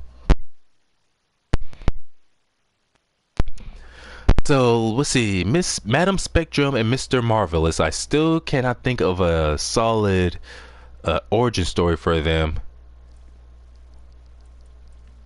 So, Centurion, the idea is that, like, she was a Kryptonian and she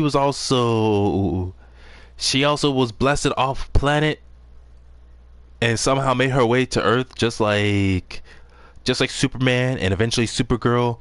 Only where she landed, she was found by a government organization and kept hidden away from the public. You know, them using her for stuff like testing, see if they could use her as a weapon and whatnot. But then said government facility was raided by Lex Luthor and a couple members of the Legion of Doom. They found her with Luthor thinking, she has abilities quite like Superman. Perhaps I can use her. So he ends up freeing her. And so, as thanks, she chooses to work for Luthor. So that's Centurion's origin. Although sometimes, just for fun, I recolor Centurion's outfit to kind of look like a female Sentry. But that's just for fun, as far as how making her look a certain way. Xenorax, she is a demigod. She's the older demigod. Let's see, she's a demigod. And she's the older sister. There's another character I made, actually, who I called Captain Cosmic. And that's Cosmic with a K, not a C. Because Cosmic is actually the character's name. But she just calls herself Captain just to sound cool. But anyways, so Xenorax is the older sister of Captain Cosmic. And so Xenorax came to Earth because that's where Cosmic herself was staying at the time. And so basically she decides to torment her. Because Captain Cosmic, basically all of Captain Cosmic's powers comes from their father, who is a cosmic deity. But said cosmic deity, well, I have not played as her in a while, actually. Basically, Cosmic was the favorite child, with their father choosing to pass down his powers onto her. Cosmic, the only ability she got being a demigod child is she only got basically strength, enhanced strength, durability, basically superhuman attributes, even though she's not human at all. And so when she learned that her father eventually impregnated another woman from another planet who ended up giving birth to a child, and she found out about this, she finds out that, like, wait a minute, so he has another child, but he decided to abandon my mother and me before I was even born. So, blinded by jealousy, she ends up going to... Wait, did I put that right? Yeah. So, blinded by jealousy, Xenorax makes her way to Earth, deciding that she would spend her time tormenting her so-called little sister.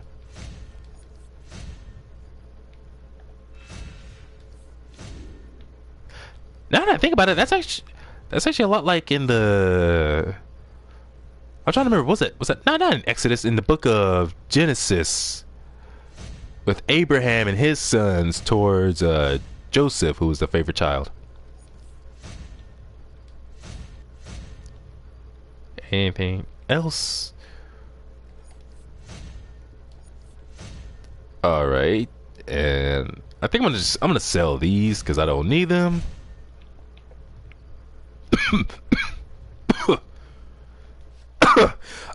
I'm okay. But anyways, so Xenorax powers of flight and electricity, all her electricity and lightning based powers, does not come from her father.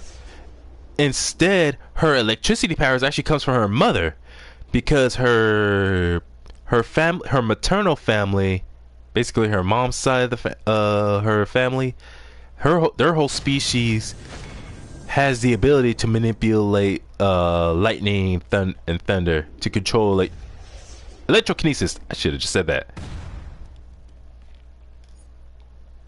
So that's where her unique energy based powers comes from. Whereas Captain Cosmic, or just Cosmic, being again the favorite child out of the various children their father had fathered, I guess that's the best word I can go with. Anyways, so there's a lot of children out there, but Cosmic is the only one who he chose to pass down his power to, because he actually fell in love with Cosmic's mother.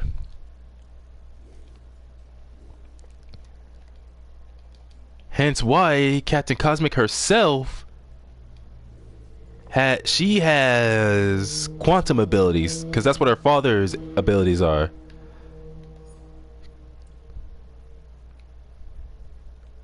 Being what I call a cosmic elder, which is basically a cosmic entity, but one of the older cosmic entities. So Cosmic inherited her quantum abilities from him. It's just that, like, in terms of power level, Xenorex is much stronger than Cosmic, because not only is she older, but she actually grew up training. She was trained and she's a trained and very skilled and experienced combatant, unlike Cosmic, who just has her powers and just relies on her brute force alone. I already talked about Centurion. Norlight. I need to change him back. Norlight, one of my favorite characters.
Hello, is it working?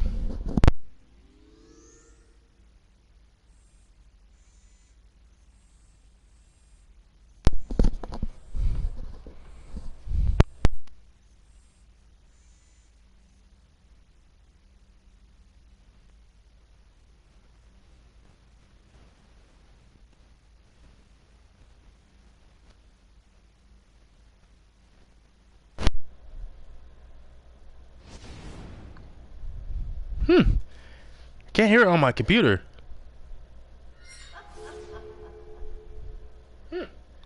Oh, I can hear my computer. Never mind. Alright, we're back in business. That was weird. Now, where was I? Oh yeah, I was talking about Noor. So I actually like Martians more than I like Kryptonians. So that's why the vast majority, not vast majority, but anyways, I have, well, technically one's a Saturnian, not a Martian, but I'll elaborate more on that in a moment. So this is another one of my main characters, Noor Lyot. Ouch, lol. Cool, you're good. So funny thing is that originally I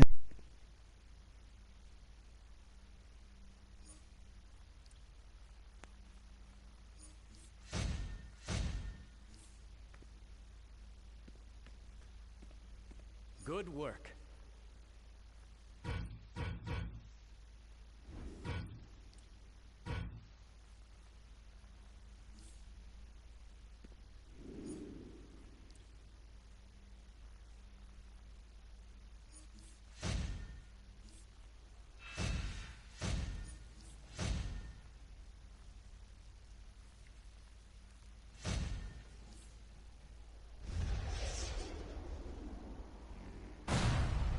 Shin.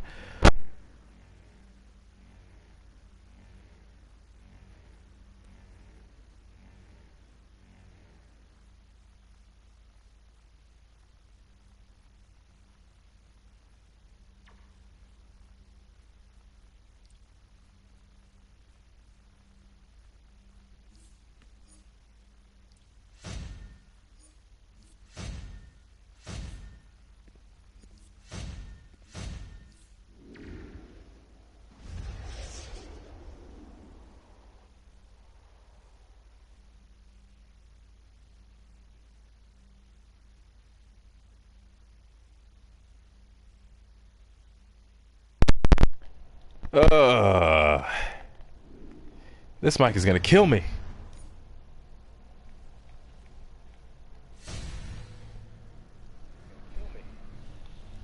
Alright, it's working now again. I hope it just stays this time. I don't know what's going on with this headset. Okay, so let me be brief. Noor's parents and a few other Green Martians conspired with some White Martians against the Green Martians. And I understand, bro. You're good. So, anyways, for working against their fellow Green brothers and sisters, Noor's parents were, along with a few other Green Martians, and some of the White Martians they were found out to be working with directly, were banished from Mars many, many years ago. As to rather this was before or sometime after John was born, don't know. Because Noor is... Okay, so Noor was born on this remote planet that his parents and the other Green Martians and few White Martians were banished to. And so his parents, they wanted to try to create their own race of like super Martians, so basically Martian super soldiers, and having no way of finding test subjects that they could think of on some other planet, they decided to use whatever children they had. And Noor's parents, yeah, they had many children who they experimented on, but those many children, so yeah, his origin is about to get it's very dark. Those many children they experimented on died in the process, so they decided to, so his parents, his father specifically, decided to think back to the mistakes they made and decided to correct those mistakes and try a different process with Noor, which eventually worked. All the different types of experiments, they tried a different approach. Noor actually survived, and that's what led to Noor being as powerful as he is. But the way he was raised is what affects his powers. So his psychic abilities, such as telepathy and telekinesis, is not nearly as strong as gifted Martians like McGann or John. Like, for instance, his ability to read minds, he's only really capable of doing so within a 5-mile radius.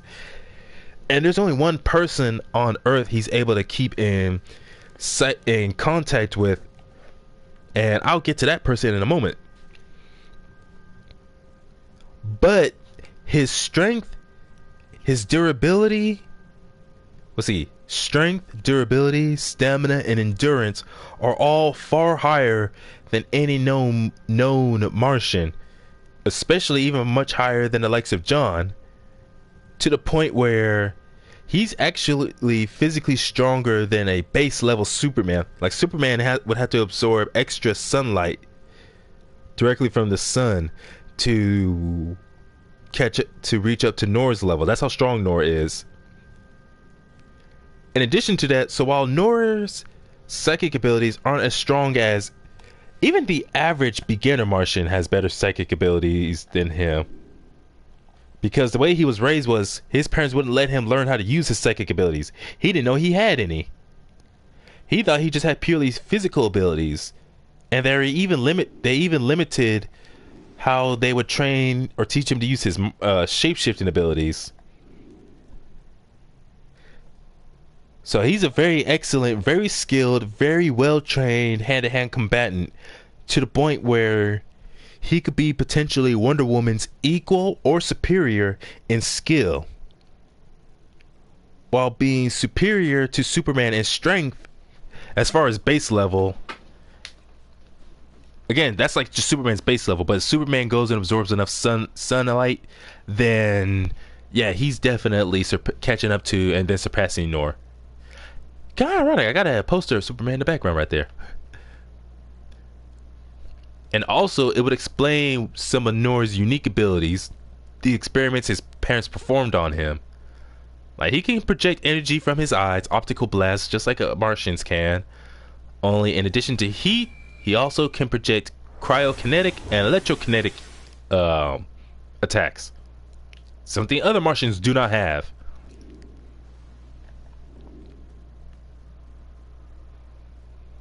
So part of the unique story I have with Nor is he would eventually run into McGann Morse on Earth, and he's surprised to see yet another Martian, but it's McGann who explained that like what actually happened to Mars so long ago, and helping him to understand what other abilities he has as far as psychic and shape-shifting abilities. So that's Nor Lyot. So originally his name was Nor-Var. I gave him the name of Nor-Var just because it sounded cool, but I had to change the last name from Var to Lyot because too many people kept confusing him with a Kree, because there's a character who is Kree called Marvel Boy, whose name is Nohh, Novar.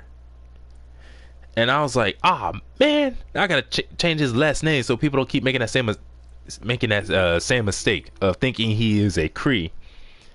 Now, Najax, my most powerful character, and one of my main villains.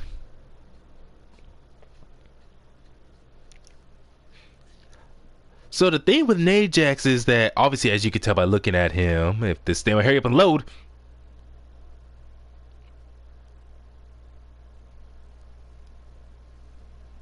Come on. Here we go.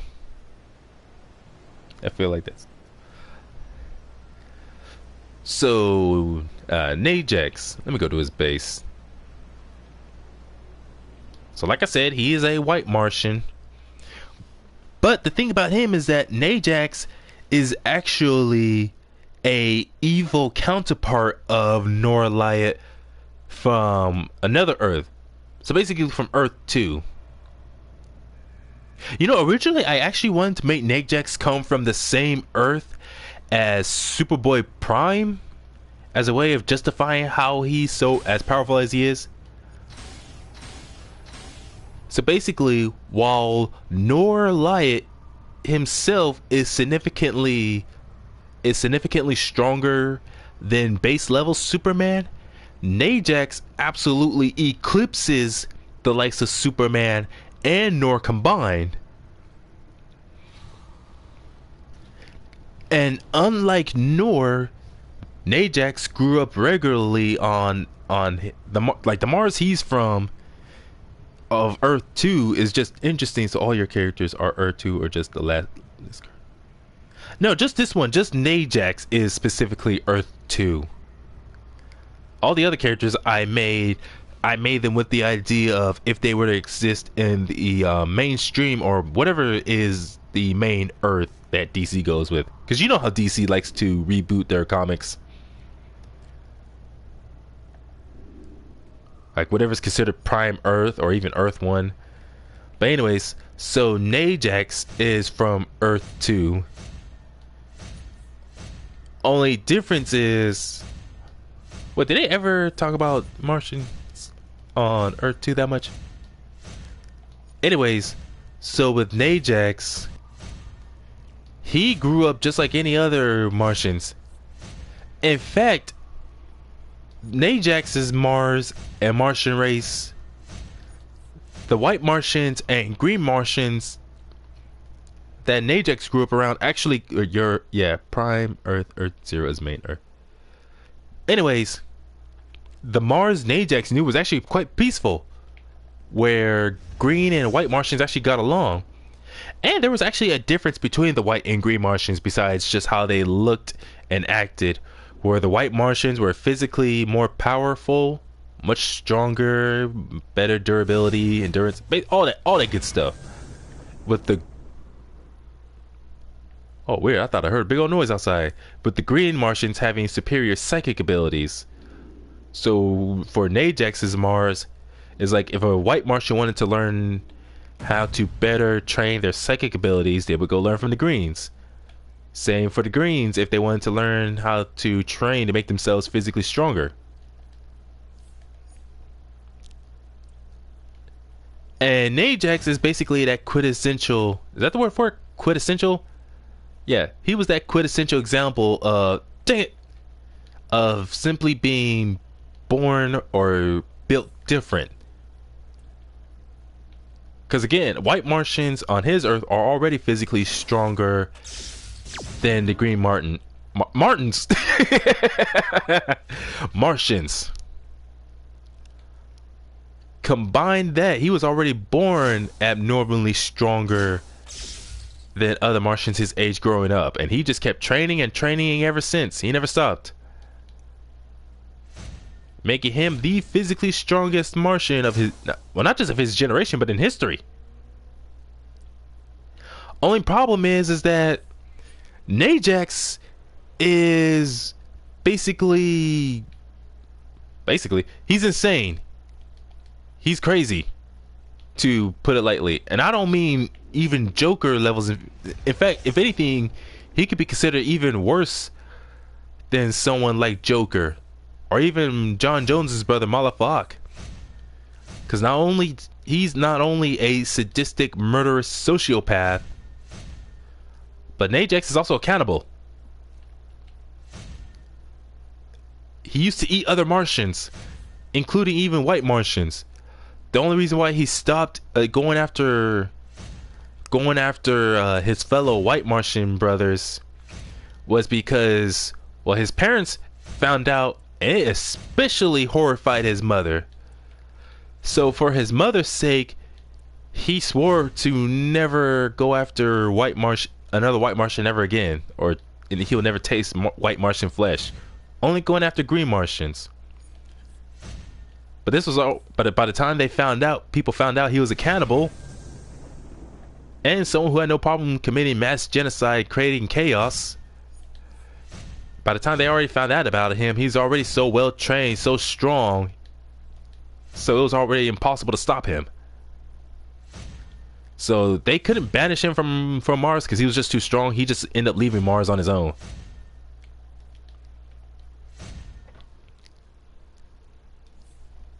And eventually he's also like, he's ridiculously smart.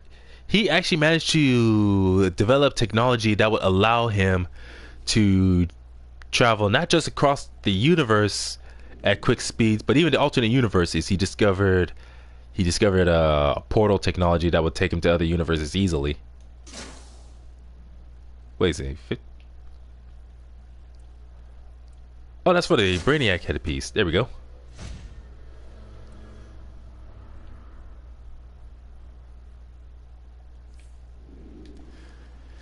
So basically, that's what Ajax is. Someone who likes causing chaos and causing trouble, causing all kinds of conflict, because he believes it will lead to people. A strange way of motivating people to become stronger, to become better than what they are. Not for their sake, but to give him a challenge. He likes to fight. Like, he really loves fighting. He's a very skilled hand-to-hand combatant and martial artist. Superior in skill and ability to even Nor. So he does all that in hopes of finding people who will give him that challenge that he desires. Grant us your favor. And he occasionally will work with others. Like, that's the crazy thing about Najax, is that almost everything he does is more out of hedonistic desire. He will sometimes work with heroes and villains depending on what's going on. Anything to satisfy his, like I said, his hedonistic desire of just anything, whatever comes to mind. If he wants to do like it, something bad or outright evil, terrible, he will. I mean, he does have certain limits. Like, he doesn't really, like, for instance, as evil as he is, Najax does not like specifically targeting children, because to him, they're no fun. And he does like to make plans to cause chaos for other people, but he purposely makes plans that have holes in them, a certain weakness in them. Kind of like how you have the Death Star and it had that one glaring weakness that had to be avoided. I'll have to look out for him then, huh? Oh yes, because people like other Martians, Zarnians, Kryptonians, and like that are definitely his favorites. But anyways, what was it? So he'll make a plan, but he'll purposely add flaws or loopholes within his plans just to see if people will exploit it as a way to defeat him or not. Okay, I'll get to her last. So Miravar. I need to get her last name changed to Light, because this was back when I originally named Norvar. So I need to get her last name changed to Light. But anyways, Miravar, she is a Saturnian. I don't know if anyone's ever familiar with Jim, son of Saturn. So basically, for anyone who doesn't know, Jim, son of Saturn is... Hey, another Kryptonian over here. Classic costume. Man, stop moving around so much. Jolly beard. Okay. What do you want to trade? Eh, not bad. I'll take some of it.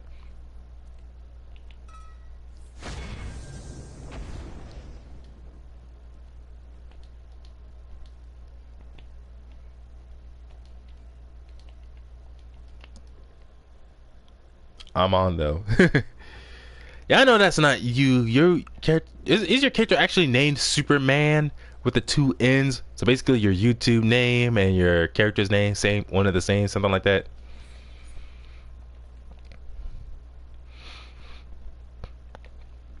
Oh yeah, this is from the Brainiac Returns event, so I guess I'll take some of this stuff. All right, so where was I?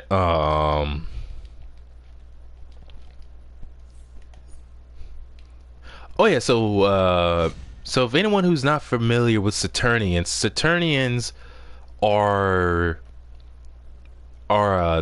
they're clones of green Martians, but they were specifically cloned from red Martians are cloned from green Martian DNA, but they ended up eventually leaving Mars and moving to they don't actually live on Saturn, but they live on one of Saturn's moons. I forget which one. It was one of the moons of Saturn. I think it was Titan.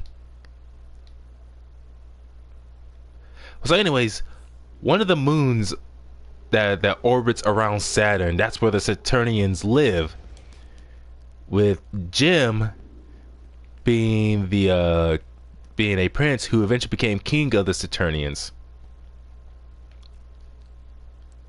So that's why Superman is spelled in German.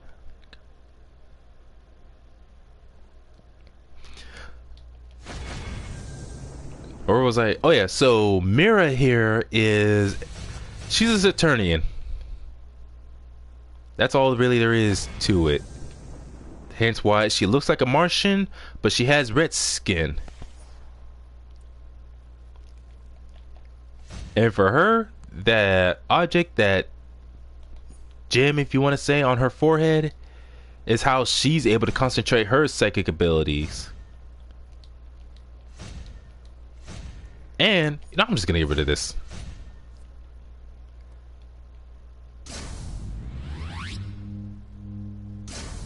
Huh, maybe I should not get rid of it. Oh well. So basically, oh, there you are. Bro, what is going on with your neck? What is going on with your neck?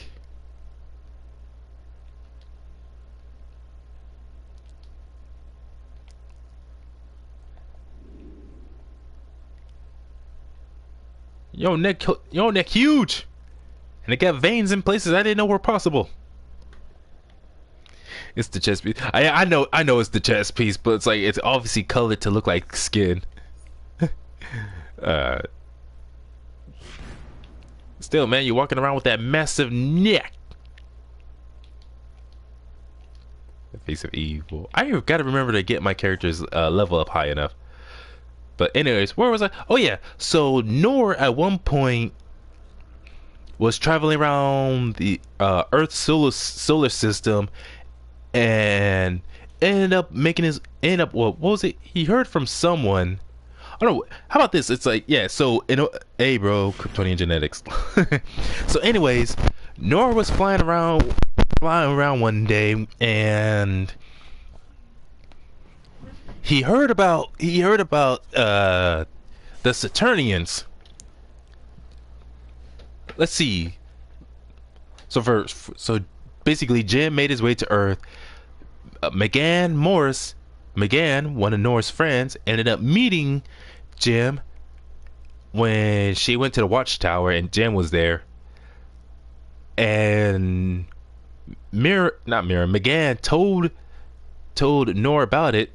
So Noor decided to make his way there out of curiosity, met with Jim. Jim told him about the plant, his people's home on one of the moons that orbits around Saturn. So Noor requested that Jim takes him there. That's what he did. And that's how Noor met the Saturnians. And Noor eventually met one Saturnian in particular, Miravar. And you know, normally I don't really do this when making my OCs in some of these. So basically, Mira is Jim's not sister, cousin. So she's not actually a character from the comics. She's an OC I made. But the idea is that she is Jim's cousin. And so Noor, he ends up meeting her. He ends up finding her very interesting and gets to learn more about her. Eventually they fall in love, and then eventually they get married. So Mira is Noor's wife. And you know, I did not develop it beyond that. She's his wife, and they are very devoted to each other. So you're never going to hear no rumors or no possibilities of one cheating on the other, because they have no intention. Whether they end up having children in the future or not, what the heck?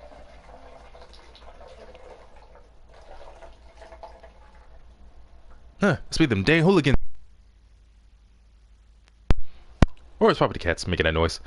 Anyways, I was just hearing the noise probably outside.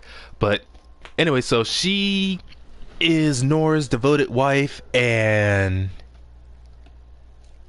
the interesting thing is that that gem on her forehead, what it allows her to do is, so she has psychic abilities, you know, just like us Eternians, being descendants of Martians.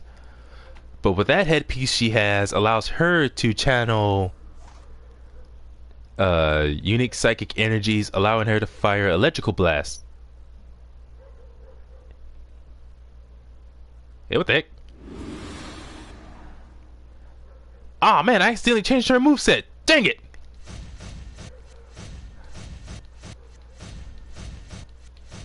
Because for each of my Martian-based characters, I gave them unique abilities. This is actually the loadout I have for Nor. Electro, Cryo, Pyrokinesis, Heat Vision, and a Psychic. I gave Mira other psychic abilities. Yeah, her main ability is she's more adept at telekinetic abilities. But she can manipulate her own bioelectric aura.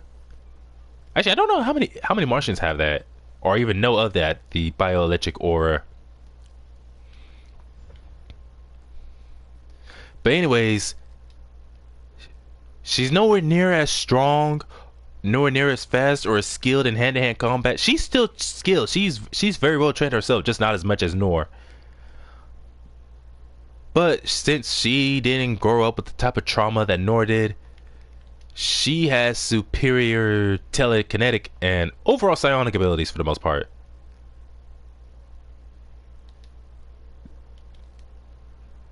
So that's her main specialty as a Saturnian. There's her telekinetic powers. Oh, how many points do I have? Only one? Make you son of a gun.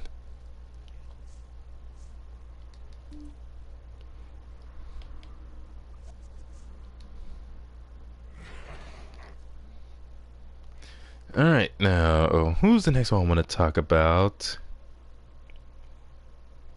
Yeah, I gotta find some way to add more to her story, like what she's got going on. Because she's more of the type where she really only jumps into action if Nor jumps into action and she decides to give him a hand. Although occasionally she would go out on her own if it's like someone specifically requests her help, or if it's like a friend who needs help.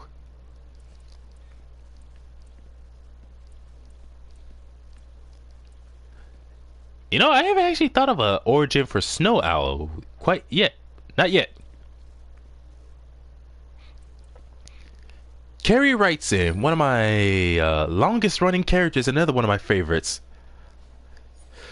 So the idea, let's see, Mr. Marvelous, he looks interesting. He's giving Nuclear Man vibes. That's literally what I was talking about him. Actually, I'll get to that later. I want to talk about some of my other characters first. So he'll be one of the last ones I get to. So Carrie writes in. So the idea behind Carrie writes in, because I gave her last name Wrightson, is based off of one of the comic book writers who created Swamp Thing originally. Let me look it up.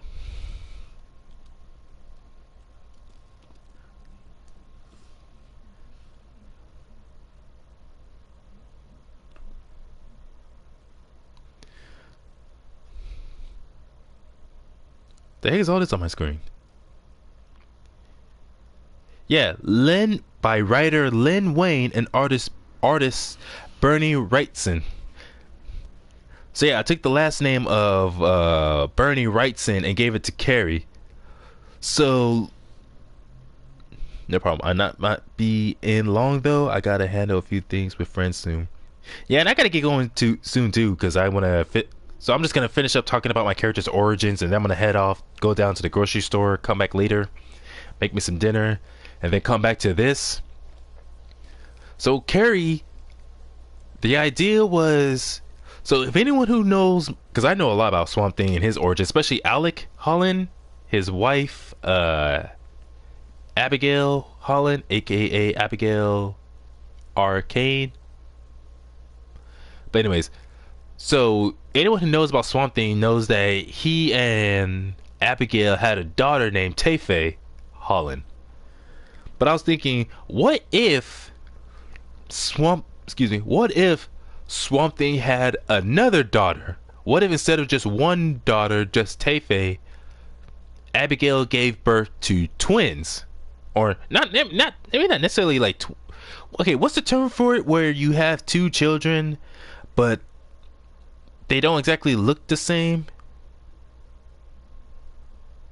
Yeah, okay, actually no, I'm not even gonna go into that because it doesn't matter. But in other words, that's basically what Carrie is. Carrie is the younger daughter of Swamp Thing. And she has quite the interesting relationship with other people. She gets along very well with her father and mother. She respects them quite a lot. It's just that what's the term for it? So she's not antisocial, but so she's a bit more social when it comes to interacting with others compared to her father, who mostly thing in the comics usually keeps to himself for the most part, only ever coming out to interact with Abigail, and that's really about it. Because outside of Abigail, Swamp Thing usually prefers to keep to himself and be left alone. But Carrie herself is a bit more sociable and cordial with others. Just a little bit more willing to work with others if she needs to, but she's still mostly about like protecting plant life. But she won't go to the extent that some nut jobs like Woodrue and Poison Ivy would go to. She would not go to those lengths unless absolutely necessary. Well, no, their lengths is more of kill all human beings on the planet level of crazy. Carrie, it's more of don't kill all humans, just let them know you keep messing with nature, we're gonna fight back. And that's it. Excuse me, sorry about that.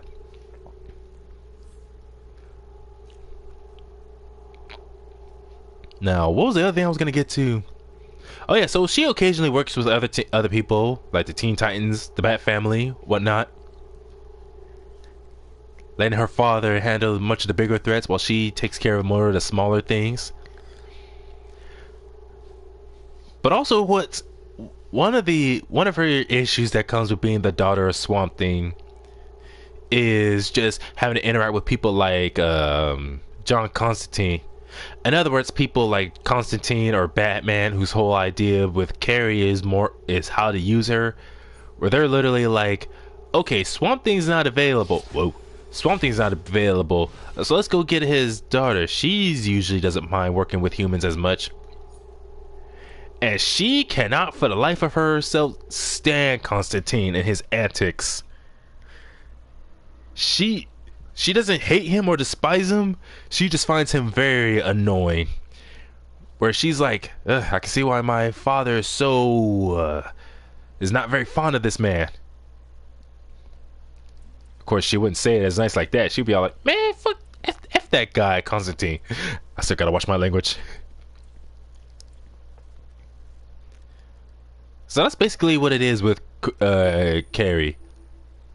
Just basically the younger daughter of Swamp Thing and Abigail Arcane.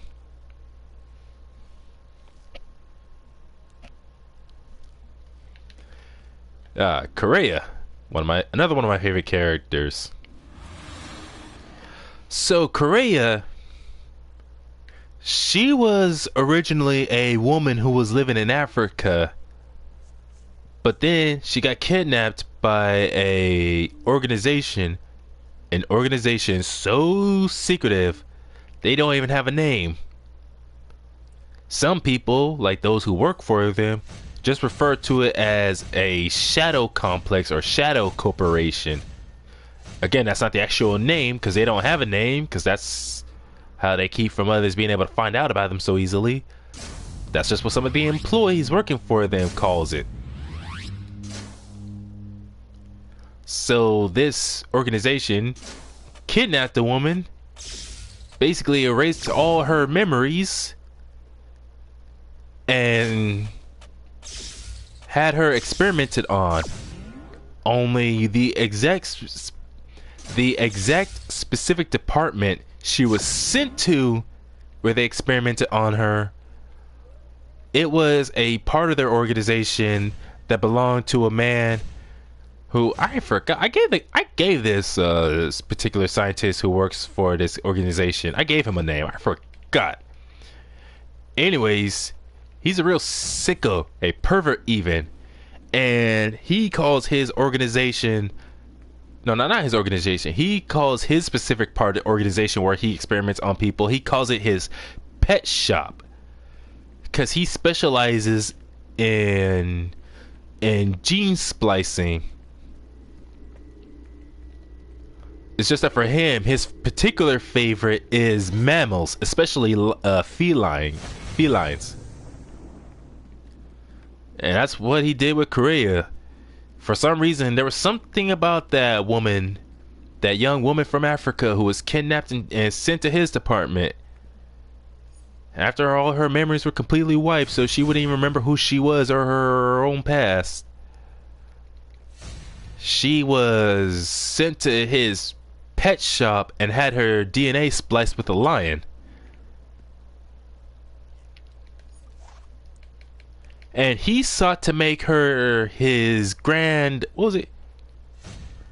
What's that term for like someone's grand achievement or something like that?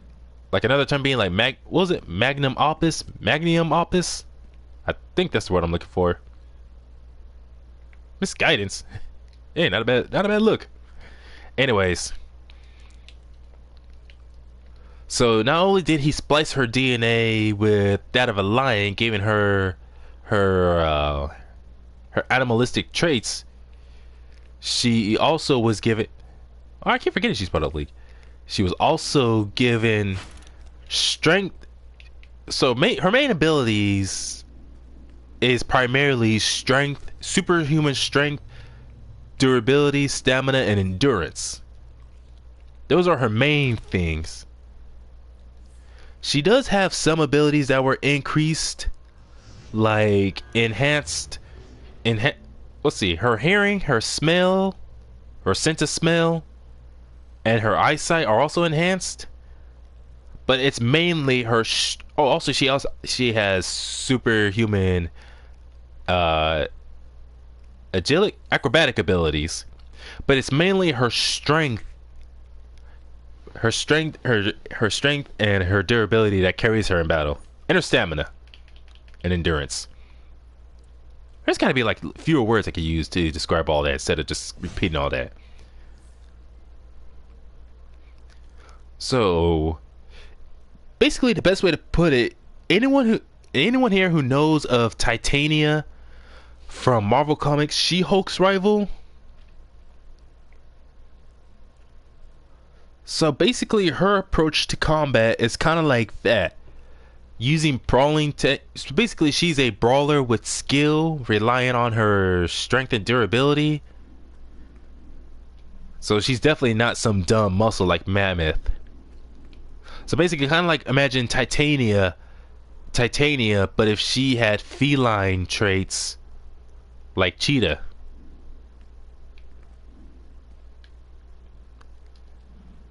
It's just that Korea doesn't really fight like how Cheetah does, moving around, bouncing around all over the place. In fact, Korea actually does not like using her claws that much, because she doesn't really like getting too much blood on her. It's not a phobia or nothing. It's just that, can you imagine having to clean all that blood off of your fur constantly, and then whatever chunks of meat that gets cut under your nails? That's why she doesn't like using her claws all that often. Rarely, only using them when she needs to. Same thing with blood. She really is not that fond of the taste of blood, especially raw blood. So she definitely does not divulge in no cannibalism. In fact, Korea will tell you herself that just because she has the traits of a lion doesn't mean she acts like a complete animal. She prefers her food cooked well done. Her steak, well done. with a side of fries and some mashed potatoes to go with it. And she'll tell you that if you don't give her no mashed potatoes with some dang good gravy, she might just have to use her claws on you. Anyways, and Snow Owl. So just really not too much to Snow Owl. Snow Owl is just a metahuman. A metahuman who was born with the ability to control ice. Control ice, turn water into... So basically, well, no, you don't. There is no. No, you can't mix no powers in here like that. So basically, ice, cold energy, ice-based constructs, stuff like that. Anything involving ice, snow, cold air. Yeah, basically, she specializes in that. So really, that's all there is to Snow Owl. Really, just a metahuman born with cryokinetic abilities. Although hearing the accent they gave to people from Cosnia City, I'm tempted to change her origins a bit to say she's from Cosnia. And thus she has an accent like the Cosnian. Anyways, an accent like the Cosnian women. So I ran over just about everyone. I just made Madam Spectrum. So I haven't thought of an origin for her yet. I already went over Centurion. Man, I'm so glad I got to do the anti-monitor event. Because getting the anti-monitor armor for some of these characters, Life Shell, that's the actual name for it. Ah, shut up, Victor. There we go, that's her base costume.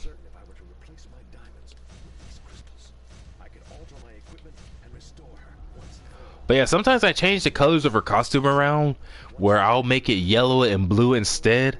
Like imagining what her costume would look like if she was like a female sentry. Yeah, so Superman Lee. Oh, that's cool. And sometimes I change her costume. Imagine like what would look like if instead of a Kryptonian or like a female sentry, if instead she was actually a Viltrumite. Like what would her costume look like if she was part of the Viltrumite race? Even though I know that's Image Comics, not DC or Marvel.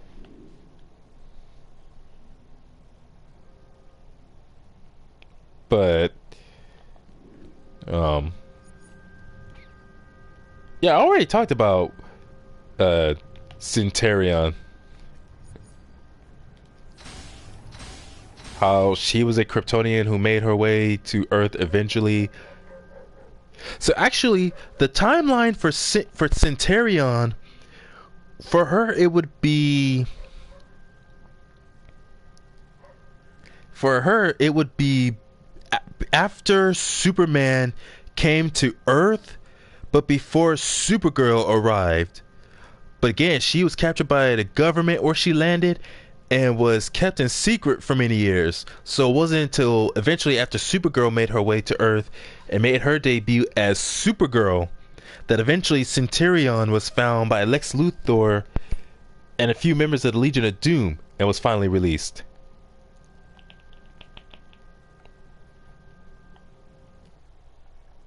So one of the most basic things about her personality wise is that Centurion, she's not antisocial. She's actually she's quite aggressive, at least when it comes to fighting. She just takes her missions and, well, she takes herself quite seriously. But she's not like super uptight or anything.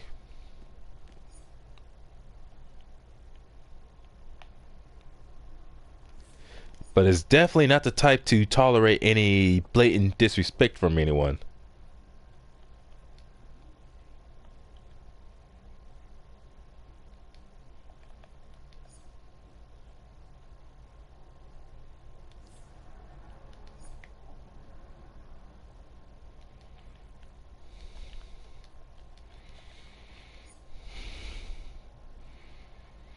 Let's see.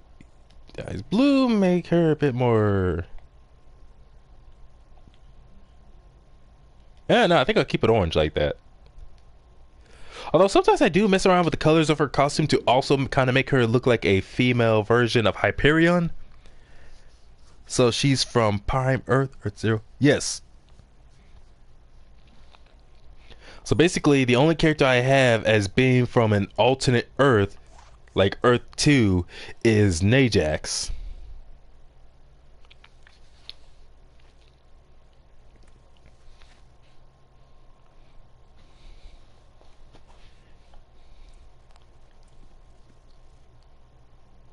Snow Owl. Alright, that is her default costume. You know, maybe next time when I come, after I go and get everything I need from the store and come back, I'll go over some of my characters about like what they're up to in the present and what their personalities are like. And Mr. Marvelous, another one of my favorites to play as. So the concept behind Mr. Marvelous was literally Superman, but with atomic powers. In other words, his powers being fueled by atomic energy and nuclear radiation rather than solar radiation like Superman and, well, Kryptonians in general.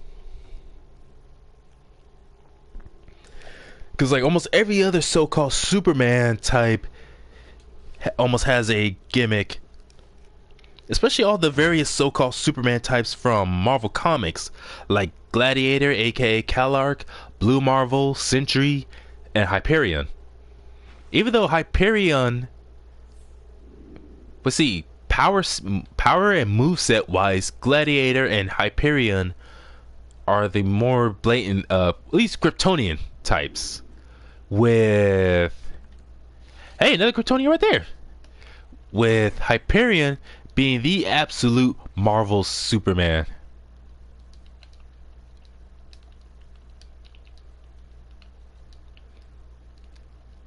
So it's like, even though I made Centurion, I wanted my own character who I could truly look at and call my Superman. So that's how I came up with Mr. Marvelous. So yeah, a Superman type but with atomic powers. But as far as his name, that I actually got from looking at the different Marvels from Marvel Comics. Like how you have Captain Marvel, Miss Marvel, and Blue Marvel. But I didn't want to just go and call him Red Marvel. For one, I'm pretty sure that name is obviously already taken. For another, I wanted to be a bit more unique than that. So that's why I came up with Marvelous. Because I think about it, like how there is a Miss Marvel, and I'm thinking, man, how come they ever came up with a Mr. Marvel or something like that? But just to, as kind of a play on the name, like Marvel, I came up with Marvelous. Interesting cap. He is similar to Nuclear Man, but more on the full breed instead of being a biogen.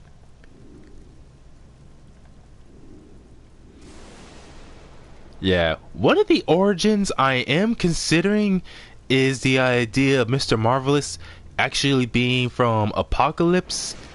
And like how Barda was motivated by Scott Free, aka Mr. Miracle, I'm thinking, what if Mr. Miracle had a close friend who wanted to escape Apocalypse and never gave up his free will, no matter how much Granny Goodness tried?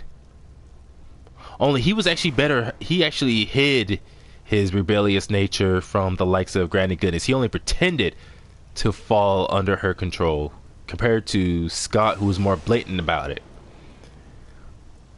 And so eventually Scott Free would manage to escape from Apocalypse, and Barda, her love for him motivated her, whereas Mr. Marvelous, he was just like, wait a minute, if those two could escape, maybe I could. And so he takes up the name Mr. Marvelous. But again, that's not a concrete origin for him. That's just one of the ideas I have for him. Another one is more closer to the likes of Sentry and Blue Marvel, a human who, rather be it through accident or through an intentional experiment is how he gained his powers. Or he could just be like Superman, a basically not like Superman necessarily as in an alien or extraterrestrial, but more so as in like Superman, as in he was just simply born with his powers. My goodness, woman, you look creepy with them eyes. We serve the edicts of great beings. Another Dr. Fate, you're right. See, I don't know why it is I'm having trouble coming up with a decent origin for Mr. Marvelous. The one of him being a new god from Apocalypse is an interesting idea. Then there's also the idea of how, like Blue Marvel, well, it's an Adam Bradshear. That's Blue Marvel's real name. So it's like, again, either a deity from Apocalypse. Man, that guy's costume looks awesome. But he's in a standby or AFK.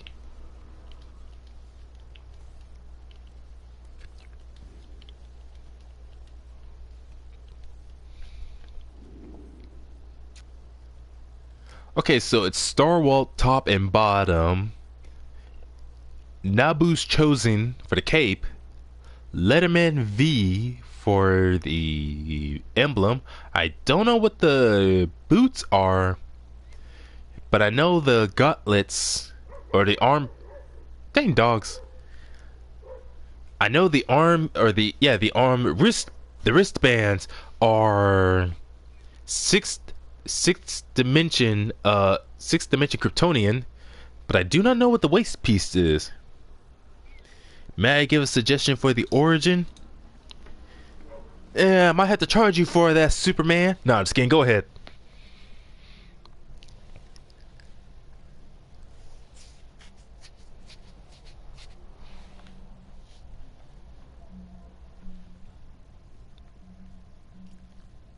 Oh, that's what that is. Lord of Lies waist. Oh yeah, you get that in. Well, you're welcome. That's from the Sins of Black Adam event. Let's see. Bottle DC. Infernal Conduct. So your female character could be his sister. Which female character? I got plenty.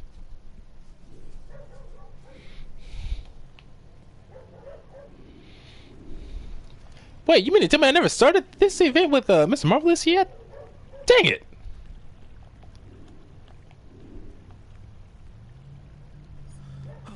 This job isn't glamorous, but it's necessary. Wow, I only have 87 source marks. Okay, so when I come back from this, that's what I want to focus on, is getting more source marks. The Kryptonian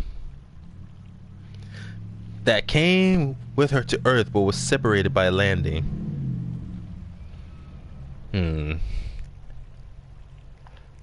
It's a good suggestion, but I want to keep them separate characters. Like a bit of Mr. Marvelous's personality, and I kind of want to say his design. Only real difference is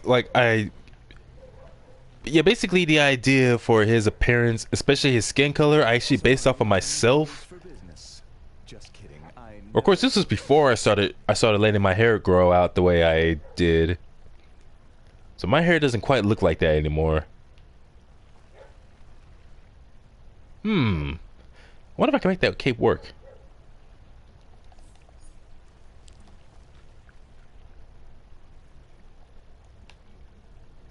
But anyways, that's part of why, for me specifically, I'm keeping Mr. Marvelous as unrelated to Centurion. It's a good idea, though.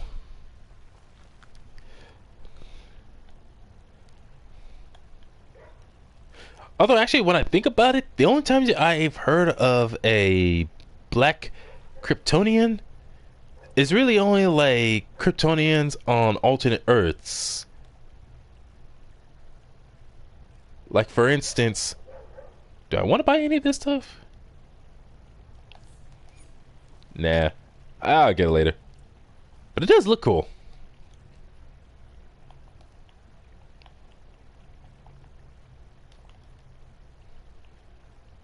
It'll kind of make you wonder if you started doing the whole thing of Kryptonians coming to Earth after being sent off planet. Like then it'll make you think just how many Kryptonians were sent off world and just conveniently landed.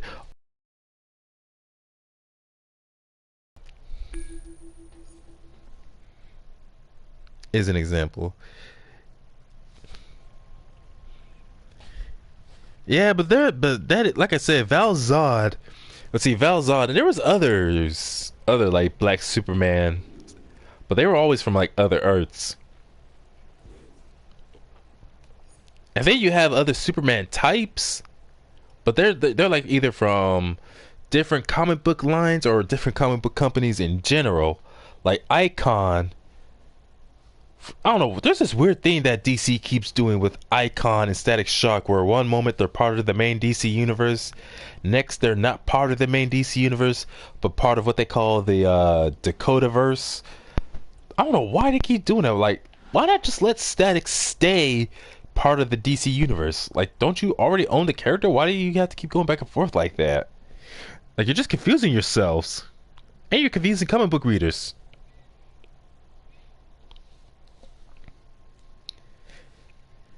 Yeah, the most.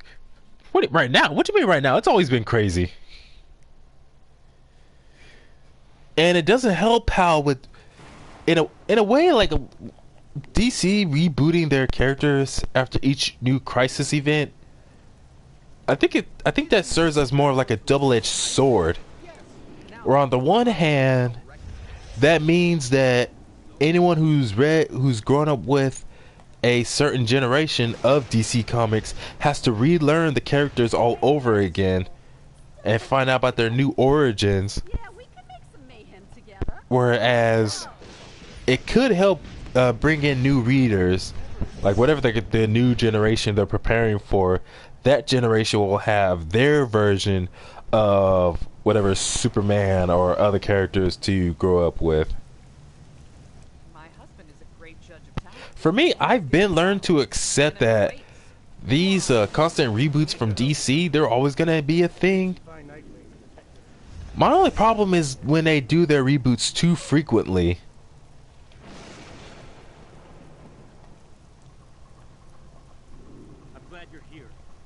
Like how there was, what was it? Crisis Zero, not Crisis on Infinite Earths, because it was sometime after Crisis on Infinite Earth where they did Infinite Crisis, Crisis 0 Hour. Like there was those. Oh, and Final Crisis. So there was like those crises happening in almost rapid succession. And then after New 52, well, first there was Flashpoint. Then after Flashpoint came New 52. New 52 went on for like what, 10 years? Was it 10 years? Yeah, I think it was. 5, 6, somewhere around that time. But then there was DC Rebirth, and then suddenly, not too long after Rebirth, there was Infinite Frontier.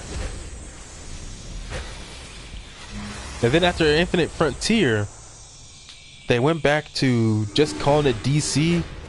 But then there was another Crisis event, something involving Darkseid. I forgot what that one was. Absolute Power Universe is the current new one. That's 50-50 depending on who you read first. Now, if I remember, Absolute Power Universe is essentially DC's. It's basically the DC equivalent of Marvel's Ultimate Universe.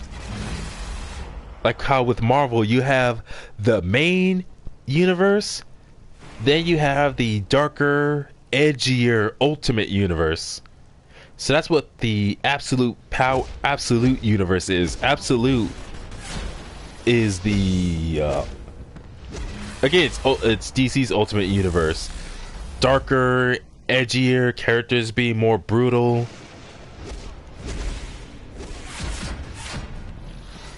So the Absolute Universe is made to be its own separate multiverse. In other words, I can't remember who the writer was that's described it.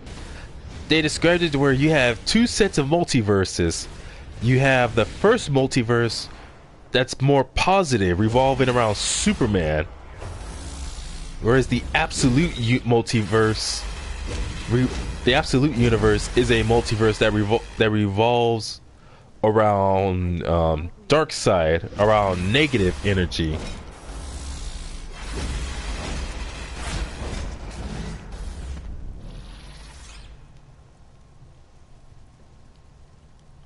You saved my life. And you know, maybe I could purposely keep Mr. Marvelous's origin vague, because like I said, the concept is the idea of a Superman type but with atomic powers. So in other words, basically for me the quintessential Superman type has to have superhuman, or yeah, they have to have super strength and durability. Let's see, super strength and durability, flight, and as far as I can think of on the purely physical part, and at least some form of energy projection. Rather it's firing energy from their hands, yeah, preferably from their hands or their eyes, or possibly both, depending on how they can do it. And in some cases, because sometimes Superman is able to take that solar energy stored up in his body and unleash it in the form of a massive solar flare, or that's what he calls it, solar flare. Basically a big old bomb of solar energy just going off. So, well, being able to fire in an omnidirectional sort of blast is a bonus, but mainly projectiles, however small, big, or how thin, or in the form of beams as well, be it from their hands or eyes preferably. Although I've seen some where they have the ability but they fire energy from their mouth, which it looks weird. Hear that? That's the sound of fortune turning in our favor. So I'm thinking, for someone as powerful as Superman, who has heat vision, and then you have others like Martian Manhunter with all his abilities. So Martian Manhunter has similar abilities to Superman, including heat vision, but they just call it Martian vision. But what makes him unique from Superman is all his extra abilities, his shape-shifting, and his... what was the other one? So his shape-shifting and his psychic abilities. Then you have others like Gladiator, where basically his main thing is just his powers relying on confidence. Don't really know what Hyperion's main thing is. Like, he absorbs energy photons mainly light energy, but it's said that he just absorbs cosmic energy in general as opposed to specifically sun energy.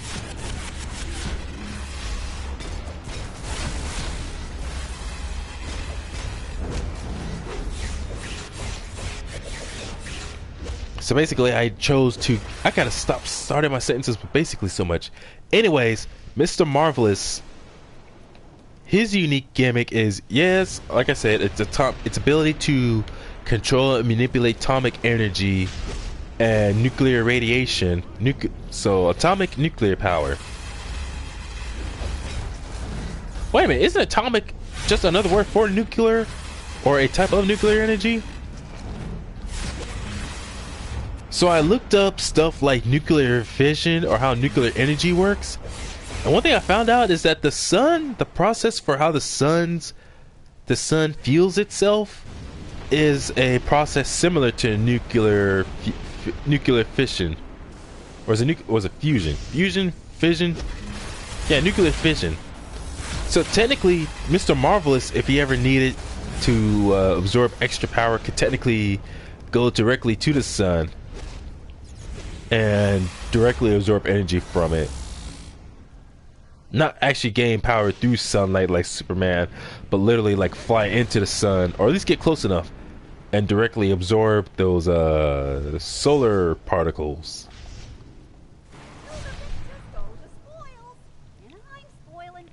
Yes.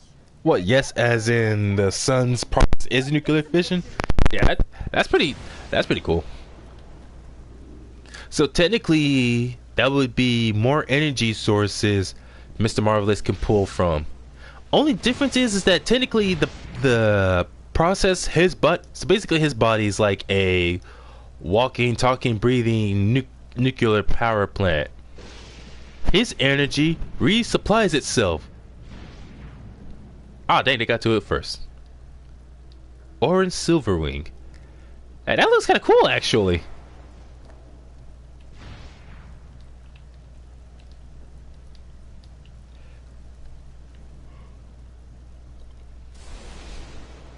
So another cool thing for Mr. Marvelous is that he too is also a very well-trained combatant.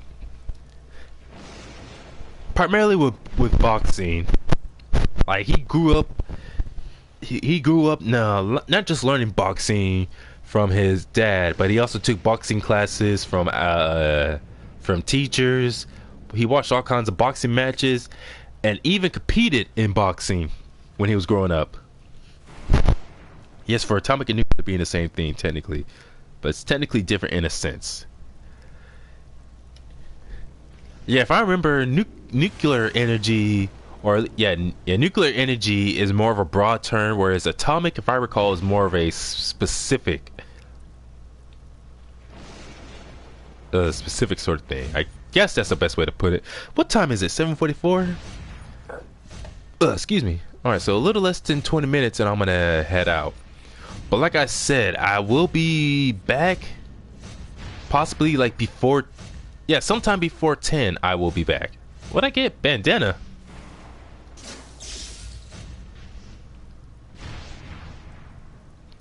It's 10:44 for me. Okay, so we got a 3-hour difference. So yeah, by the time I come back and start streaming again, it'll probably be, you probably be in bed or something, I'm guessing. Unless you plan on staying up all night.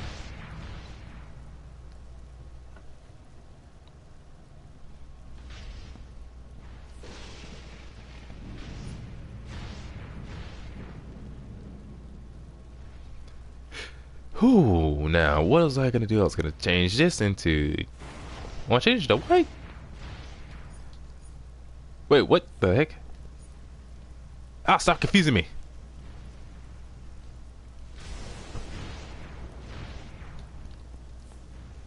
Hey, that looks cool.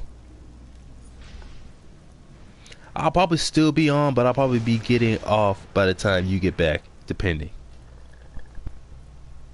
Well, I'm kind of hoping that by the time I get back, you will still be up and at it. Maybe we can run a few gauntlets together. Wait, gauntlet? Gauntlet? Does anyone say the full word of gauntlet, or do most people just say gauntlet?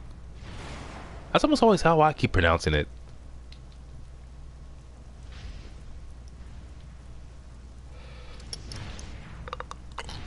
Ah, excuse me.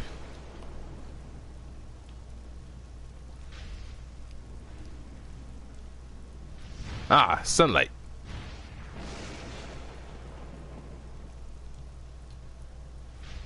Hey, that looks kind of cool. Actually, no, I'm gonna quickly switch. There's like an alternate costume I like to give him, cause there's actually this guy. I don't know if anyone else knows this, but there was yet another.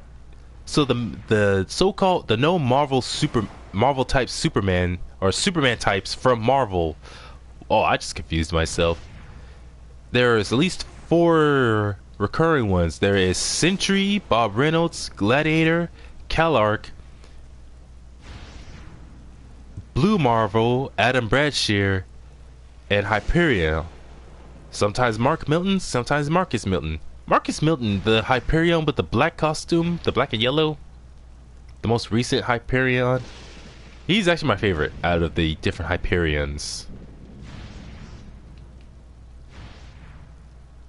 I'm hoping they don't just decide to do away with him. I hope they keep him around.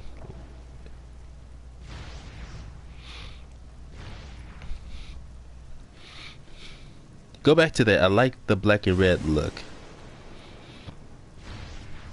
Gauntlet, you say it for. Yeah, that's always that Gauntlet is always one of the more confusing words for me sometimes. Now, what was I saying earlier?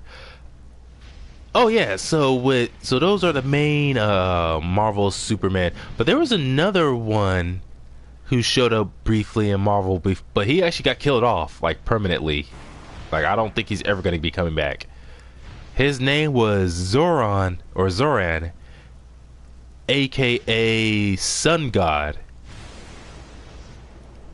and man, it's kind of tragic how Marvel kind of did him dirty, and he wasn't like killed within his first appearance. It was it was during, I don't know what they called that event, but it was some event that was going on over at for Marvel, where their characters were facing all these constant near universal collapses because of the conversions. No, incursions, that's what they were called. Basically all these incursions going on where the borders of one universe kept clashing with another, threatening to destroy everything, or at least completely destroy whichever universes were caught in whatever current incursion was ongoing. And for a while, the members of the Illuminati, they decided to handle it by going to each of those universes and destroying them with some type of, I think it was called an antimatter bomb. So they ended up going to an Earth that had its own, that was basically Marvel's version of the Justice League, which is weird because they already have their version of Justice League, that being Squadron Supreme. Anyways, they go to this Earth, and this Earth's which is Marvel's version of. Ooh, I like that. Which was another version of Marvel's own Justice League. It was called the Great Society. Not the most impressive name, but still, that's the name they chose for it. Anyways, so they go to this Earth that has their group called the Great Society. They encounter the Illuminati. They fight for a while, and at first they were kind of fighting evenly, but it was mostly thanks to Zoran, aka Sun God's efforts, that eventually they were able to win. At least they started turning the tide, until Doctor Strange unleashed some kind of demonic beast which killed all of them and almost killed Zoran, absorbing his life force and his, because he was also a lot like Hyperion, where he came to Earth from another planet and also gets most of his powers from sunlight. Only he could also manipulate his solar energy in a more direct way. He at one point was shown fighting aliens on his planet before the incursions by creating a big old ball of solar energy above his head. Only two like from Marvel, but I think I've heard of that one before. Who, Sun God?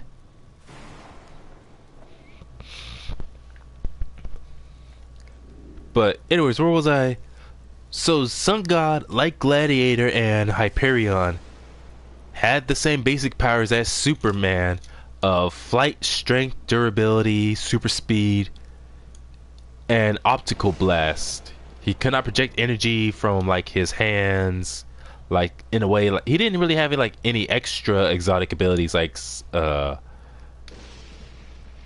Sentry, and was he Sentry with his molecular control and reality warping, and Blue Marvel with his dark matter manipulation.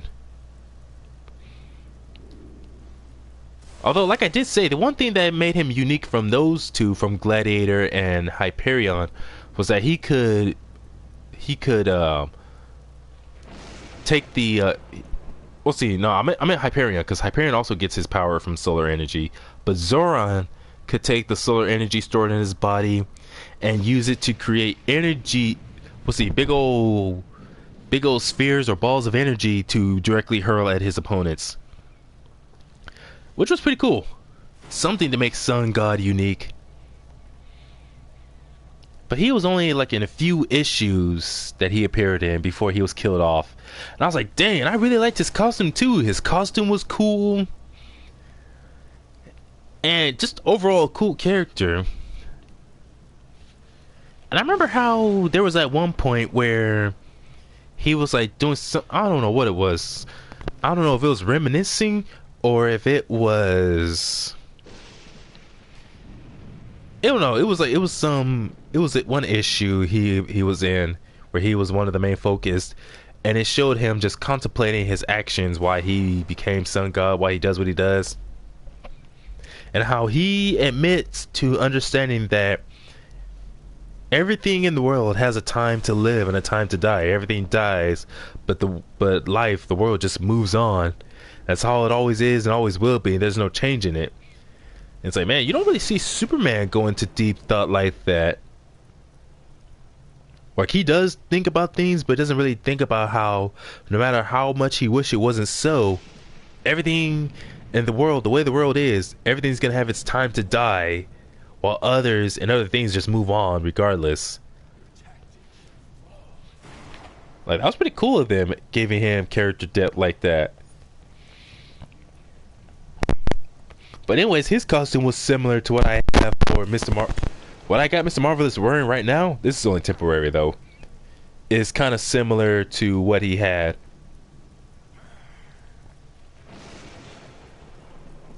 Although there's no emblem in this game that I think of that has the same type of emblem as what Sun God had. Like, I do give Mr. Marvelous this, but it's nowhere close to the emblem Sun God had. Also, Sun God didn't have trunks on the outside. It was completely yellow. Kind of like... yeah, and it was more like this shade of yellow, like a dark yellow. But still, I like doing it like that. Like I said, he had such a cool costume too, but I hate that they killed him off. In fact, actually, it was Black Panther who suggested, because Sun God was pleading with them, saying, please don't kill my world.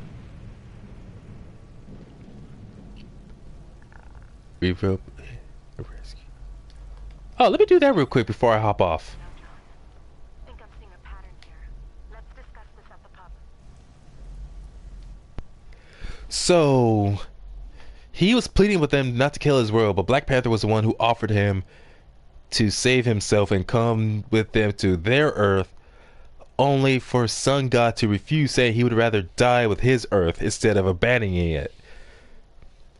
And I remember with that whole issue, with how the Illuminati were addressing the constant incursions by going to those other Earths and destroying them before theirs get destroyed. It was really showing how, even though they were saving their Earth, they were doing it such a drastic way that really made it ambiguous if they could be called heroes still or not. But who was it? Submariner Namor. He, of course, of all people, made it clear he doesn't care about the lives of other people on these other Earths. That he just cares about protecting his own, because his main loyalty is protecting his people of Atlantis. Because even Black Panther tried to get on his case about his brazen actions, and Namor straight up told him, I don't care. I will go to war for anyone. I'll go to war with anyone, destroy anyone or anything who dares threaten my home of Atlantis. Even you, Black Panther, I will kill you and everyone in Wakanda if I have to. That's how Namor was.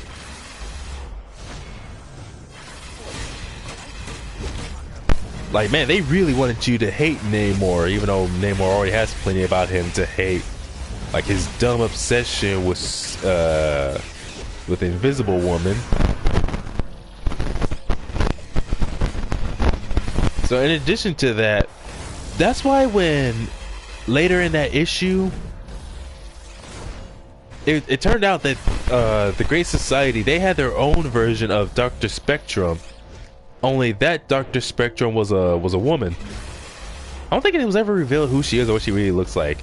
But anyways, Dr. Spectrum of the Great Society, she was the only member of the Great Society that Sun God was part of to actually survive her universe's destruction and made her way to the main Earth. And ended up joining Hyperion and a few others and forming that version of the Squadron Supreme. But as a act of retaliation for Namor's actions and being the one who personally detonated the bomb that destroyed Dr. Spectrum's home reality that the Great Society lived in, Hyperion, it was after some event, I think it was after help dealing with another incursion, something like that, Hyperion, to avenge his new teammate Miss Spectrum, or no, Dr. Spectrum's destruction of her reality by Namor, goes to Atlantis, takes it out of the ocean. Yeah, see, he took it out of the ocean, and if I remember, he flew to a desert. He flew to a desert somewhere, and just took the whole entire city. Was it a city or a nation of Atlantis? And just chucked it into the ground with as much force as he could, and just outright obliterated it. And what was funny to me was how afterwards Namor had the nerve to threaten Hyperion. And the thing is that Namor is far from the most durable or the strongest person, but of course he likes to think otherwise, that he could just threaten whoever. And I'm like, man, he does not know much about Hyperion, especially not knowing the fact that Hyperion himself actually went toe-to-toe with Hulk at one point. Sure, it was a mind-controlled Hulk, but it was still Hulk regardless. Because, like, Hulk, even under a mind control, still, if I remember, his powers still are, they still rise based on his rage. But either ways, Hyperion is so much physically superior to Namor in every way imaginable. But of course, Namor is one of those guys who thinks he's invincible no matter what. So he was saying he was gonna kill Hyperion in the most painful way possible. And I remember in that exact issue, Hyperion was just glaring at Namor as he was threatening him. And as well as Namor was in the middle of his threatening rant, Hyperion just killed him with his heat vision, or no, atomic vision is what Hyperion specifically calls it. He killed him with his atomic vision, completely severing Namor's head. And I, for one, found that very satisfying. I was like, yeah, that's what he gets.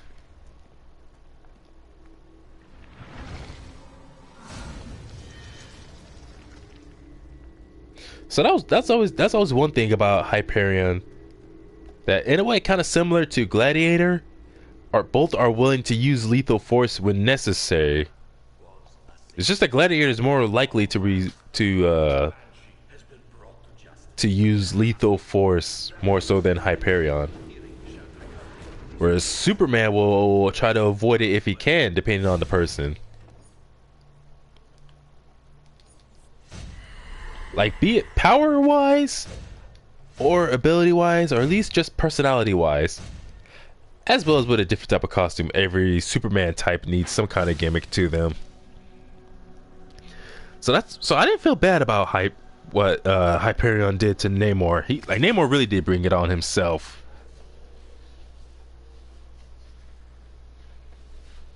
Whoa, don't be weird, Ruby Devil.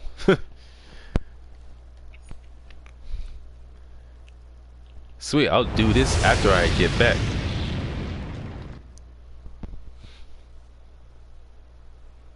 Oh, also Hyperion during that same issue, or saying that same run with the Avengers dealing with the incursions, he was also a contributor in that battle. Because who was it? Sunspot? Not Sunspot. I'm thinking of some other guy. What was his name? Wasn't it Roberto? Something? He was that guy who used to be part of the New Mutants. I believe his name was Sunspot.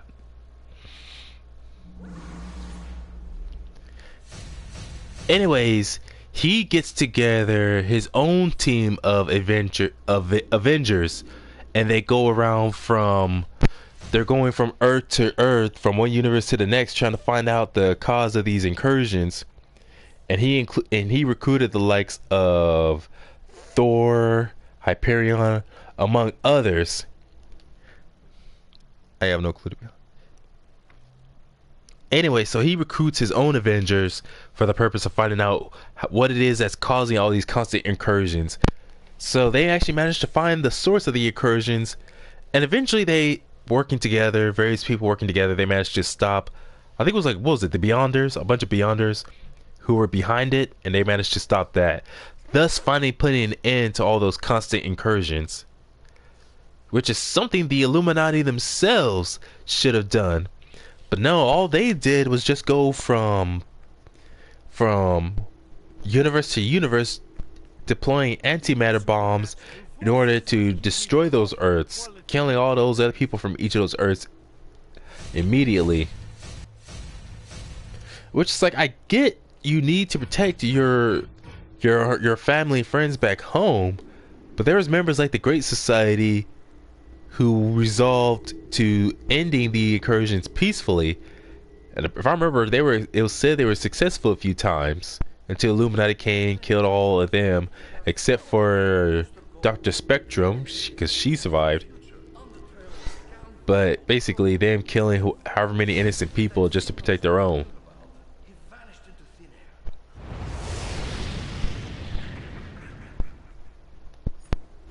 See, I'm gonna wait till I get back from my trip down to the store before I go in there. Because I was talking about earlier how I can't stand this story, and how there's that point where technically our characters could have saved the void, but chose not to for some idiotic reason.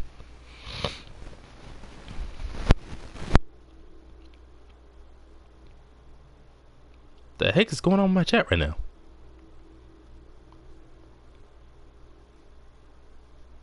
Felt that. Felt what? Hey, actually, it doesn't matter. I'm trying to think. Outside of Marvel having their own Superman types, I know there's Image Comics with Invincible, particularly Omni-Man. But to me, Omni-Man doesn't feel like a Superman type. People even describe him as a so-called evil Superman.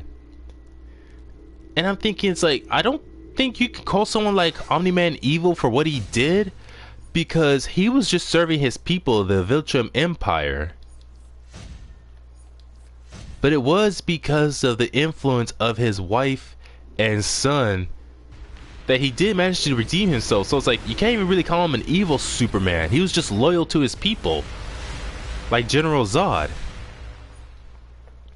And then after some time, he turned against his own people and helped to destroy his own home planet as part of defeating the Viltrum Empire.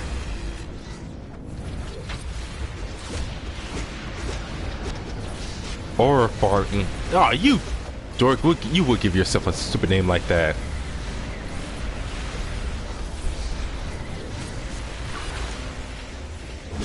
But anyways, as far as the evil Superman type, Omni-Man doesn't really fall into that category for me. He was just simply a Viltrumite loyal to his empire, whose whole empire thing is literally do this mission that we gave you, and if you refuse to comply or fail for whatever reason, we'll kill you.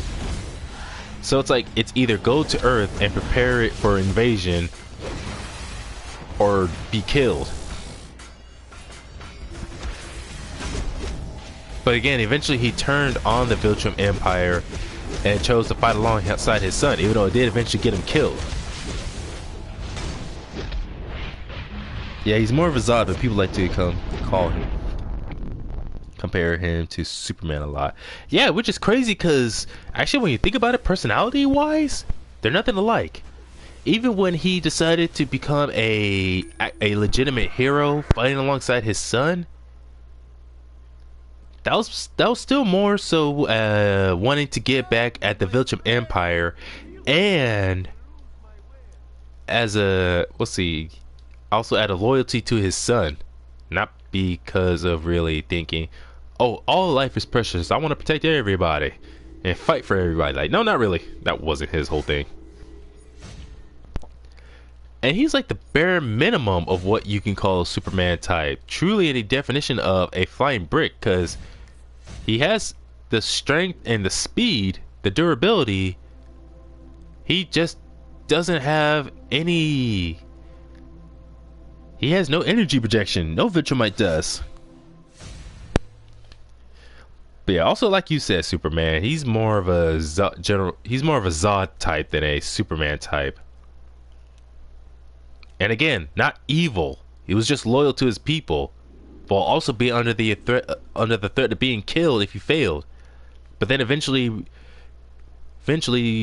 abandons the Viltrum Empire and fights against them for the sake of his wife and his son, and for other people who were screwed over by the Viltrum Empire. And I'm trying to think, what's another Superman type that's well known? I'm not gonna say Icon, because Icon is part of the Dakotaverse, and the Dakotaverse is owned by DC. So let's say outside of DC Comics, and I already said all Marvel's types. I said Image Comics type. Oh yeah, Homelander from The Boys. Now that dude deserves the title of Evil Superman, because unlike someone like Gladiator or Omni-Man, Homelander was not doing anything out of a sense of loyalty or duty to his people. Heck no, everything he did was just for his own selfish reasons. Like, he was just so bad at being a hero. He's the evil one, but a weaker one for sure. Yeah, he's actually one of the weakest Superman types out there. Like, a lot of people, like I myself enjoy doing doing stuff like comparing what was it called? Not battle. Power scaling. Like talking about what yield or what range someone's power is in. Like building level, city block, multi-city block, planetary level, multiverse. And the thing is that both Omni-Man and Homelander are nowhere close to the kind of power Superman has. Like, people have done the scaling, the math, the science, whatever, and concluded Superman's power at being, wait, what time is it? Oh, 8:10. Yeah, I really got to get going. So I'll just quickly say, yeah, I'm not messing with Superman, period. Yeah, Homelander was calculated at being only in the building level range, like somewhere between large building level to maybe possibly city block level.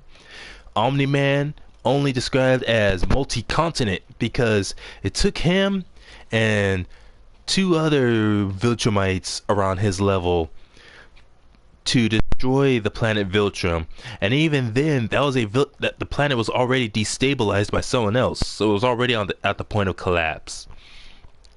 Hence, that feat of strength alone was calculated at multi-continent. But Superman has been shown in plenty of panels across his comic book history of what the heck? What was it? Basically committing feats of strength in the multiverse to complex multiverse range.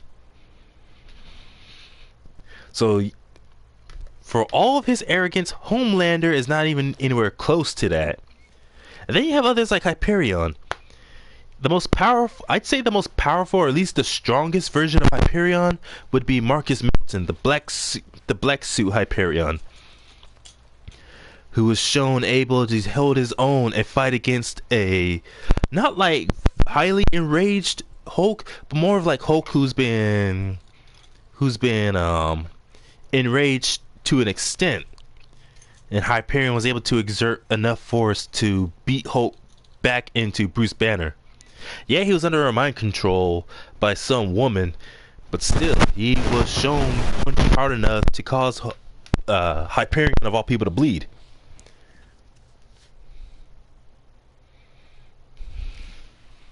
Yeah, now a lot of people will say that about Sentry, but a lot of people believe Sentry to be more powerful than Superman because of his ability to manipulate molecules and warp reality.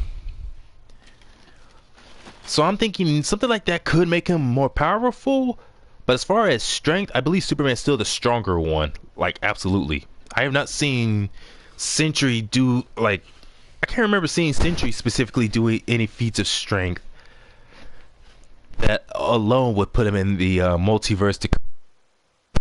It's mainly his molecular control and reality warping. Only problem is that he's not like Molecule Man. He's not anywhere near as skilled as someone like Molecule Man, or who's another one who controls Dr.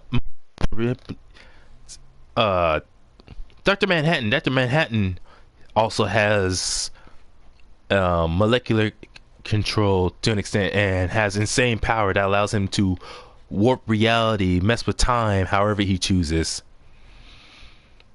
with the likes of Mixius Pitalik admitting that Dr. Manhattan is much more powerful than him, which is insane to think about.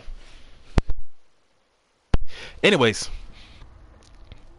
he's nowhere near as skilled or talented at manipulating reality like Dr. Manhattan or Molecule Man is.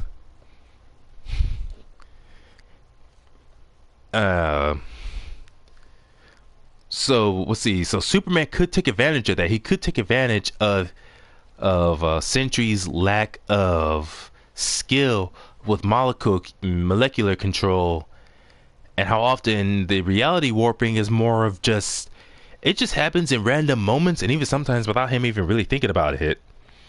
Not to mention, Sentry is not the most mentally stable person, and it's like his mental stability affects his powers, causes it to fluctuate. And Superman is by far not only the more mentally stable of the two, but the more skilled combatant. Like, Sentry is literally just all raw power. No skill, no technique. Superman has skill and technique.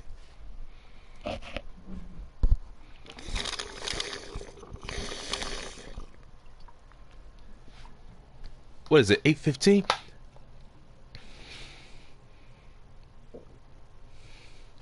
They really don't know about Silver Age. Yeah, Superman in the Silver Age? Dude, he was doing stuff so ridiculous, so crazy with his power that, yeah, nothing I've ever seen Sentry do with his power comes close. Like, a lot of people talk about how all these so-called Superman types are much better than Superman himself, but it's like, you just gotta remember, Superman created a template that's up for some of these guys to have. Well, anyways, I'm gonna stop talking. I'm gonna get going because, well, for one, I am hungry and I need me something to eat. Oh, let me help this person real quick. And hopefully at some point, Superman, you and I can team up and do some missions together. I am hoping.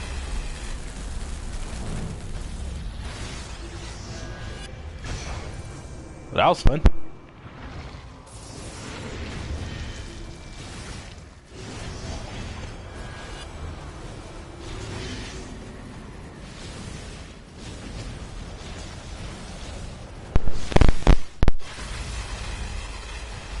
Let's see. So, Superman, Batman, Wonder Woman, Spider-Man. Oh yeah, Captain America. Well, I believe, yeah, Captain America. And oh yeah, the Incredible Hulk. Hulk is another archetypal character.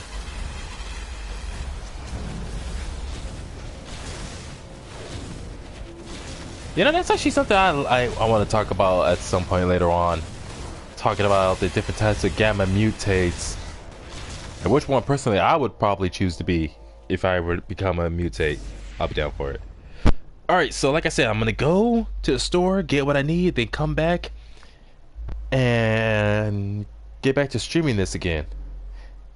So I hope to see some of y'all return, and for those of you who are probably gonna be going to bed or whatever y'all doing, you have a good night, good evening, whatever time. Goodbye.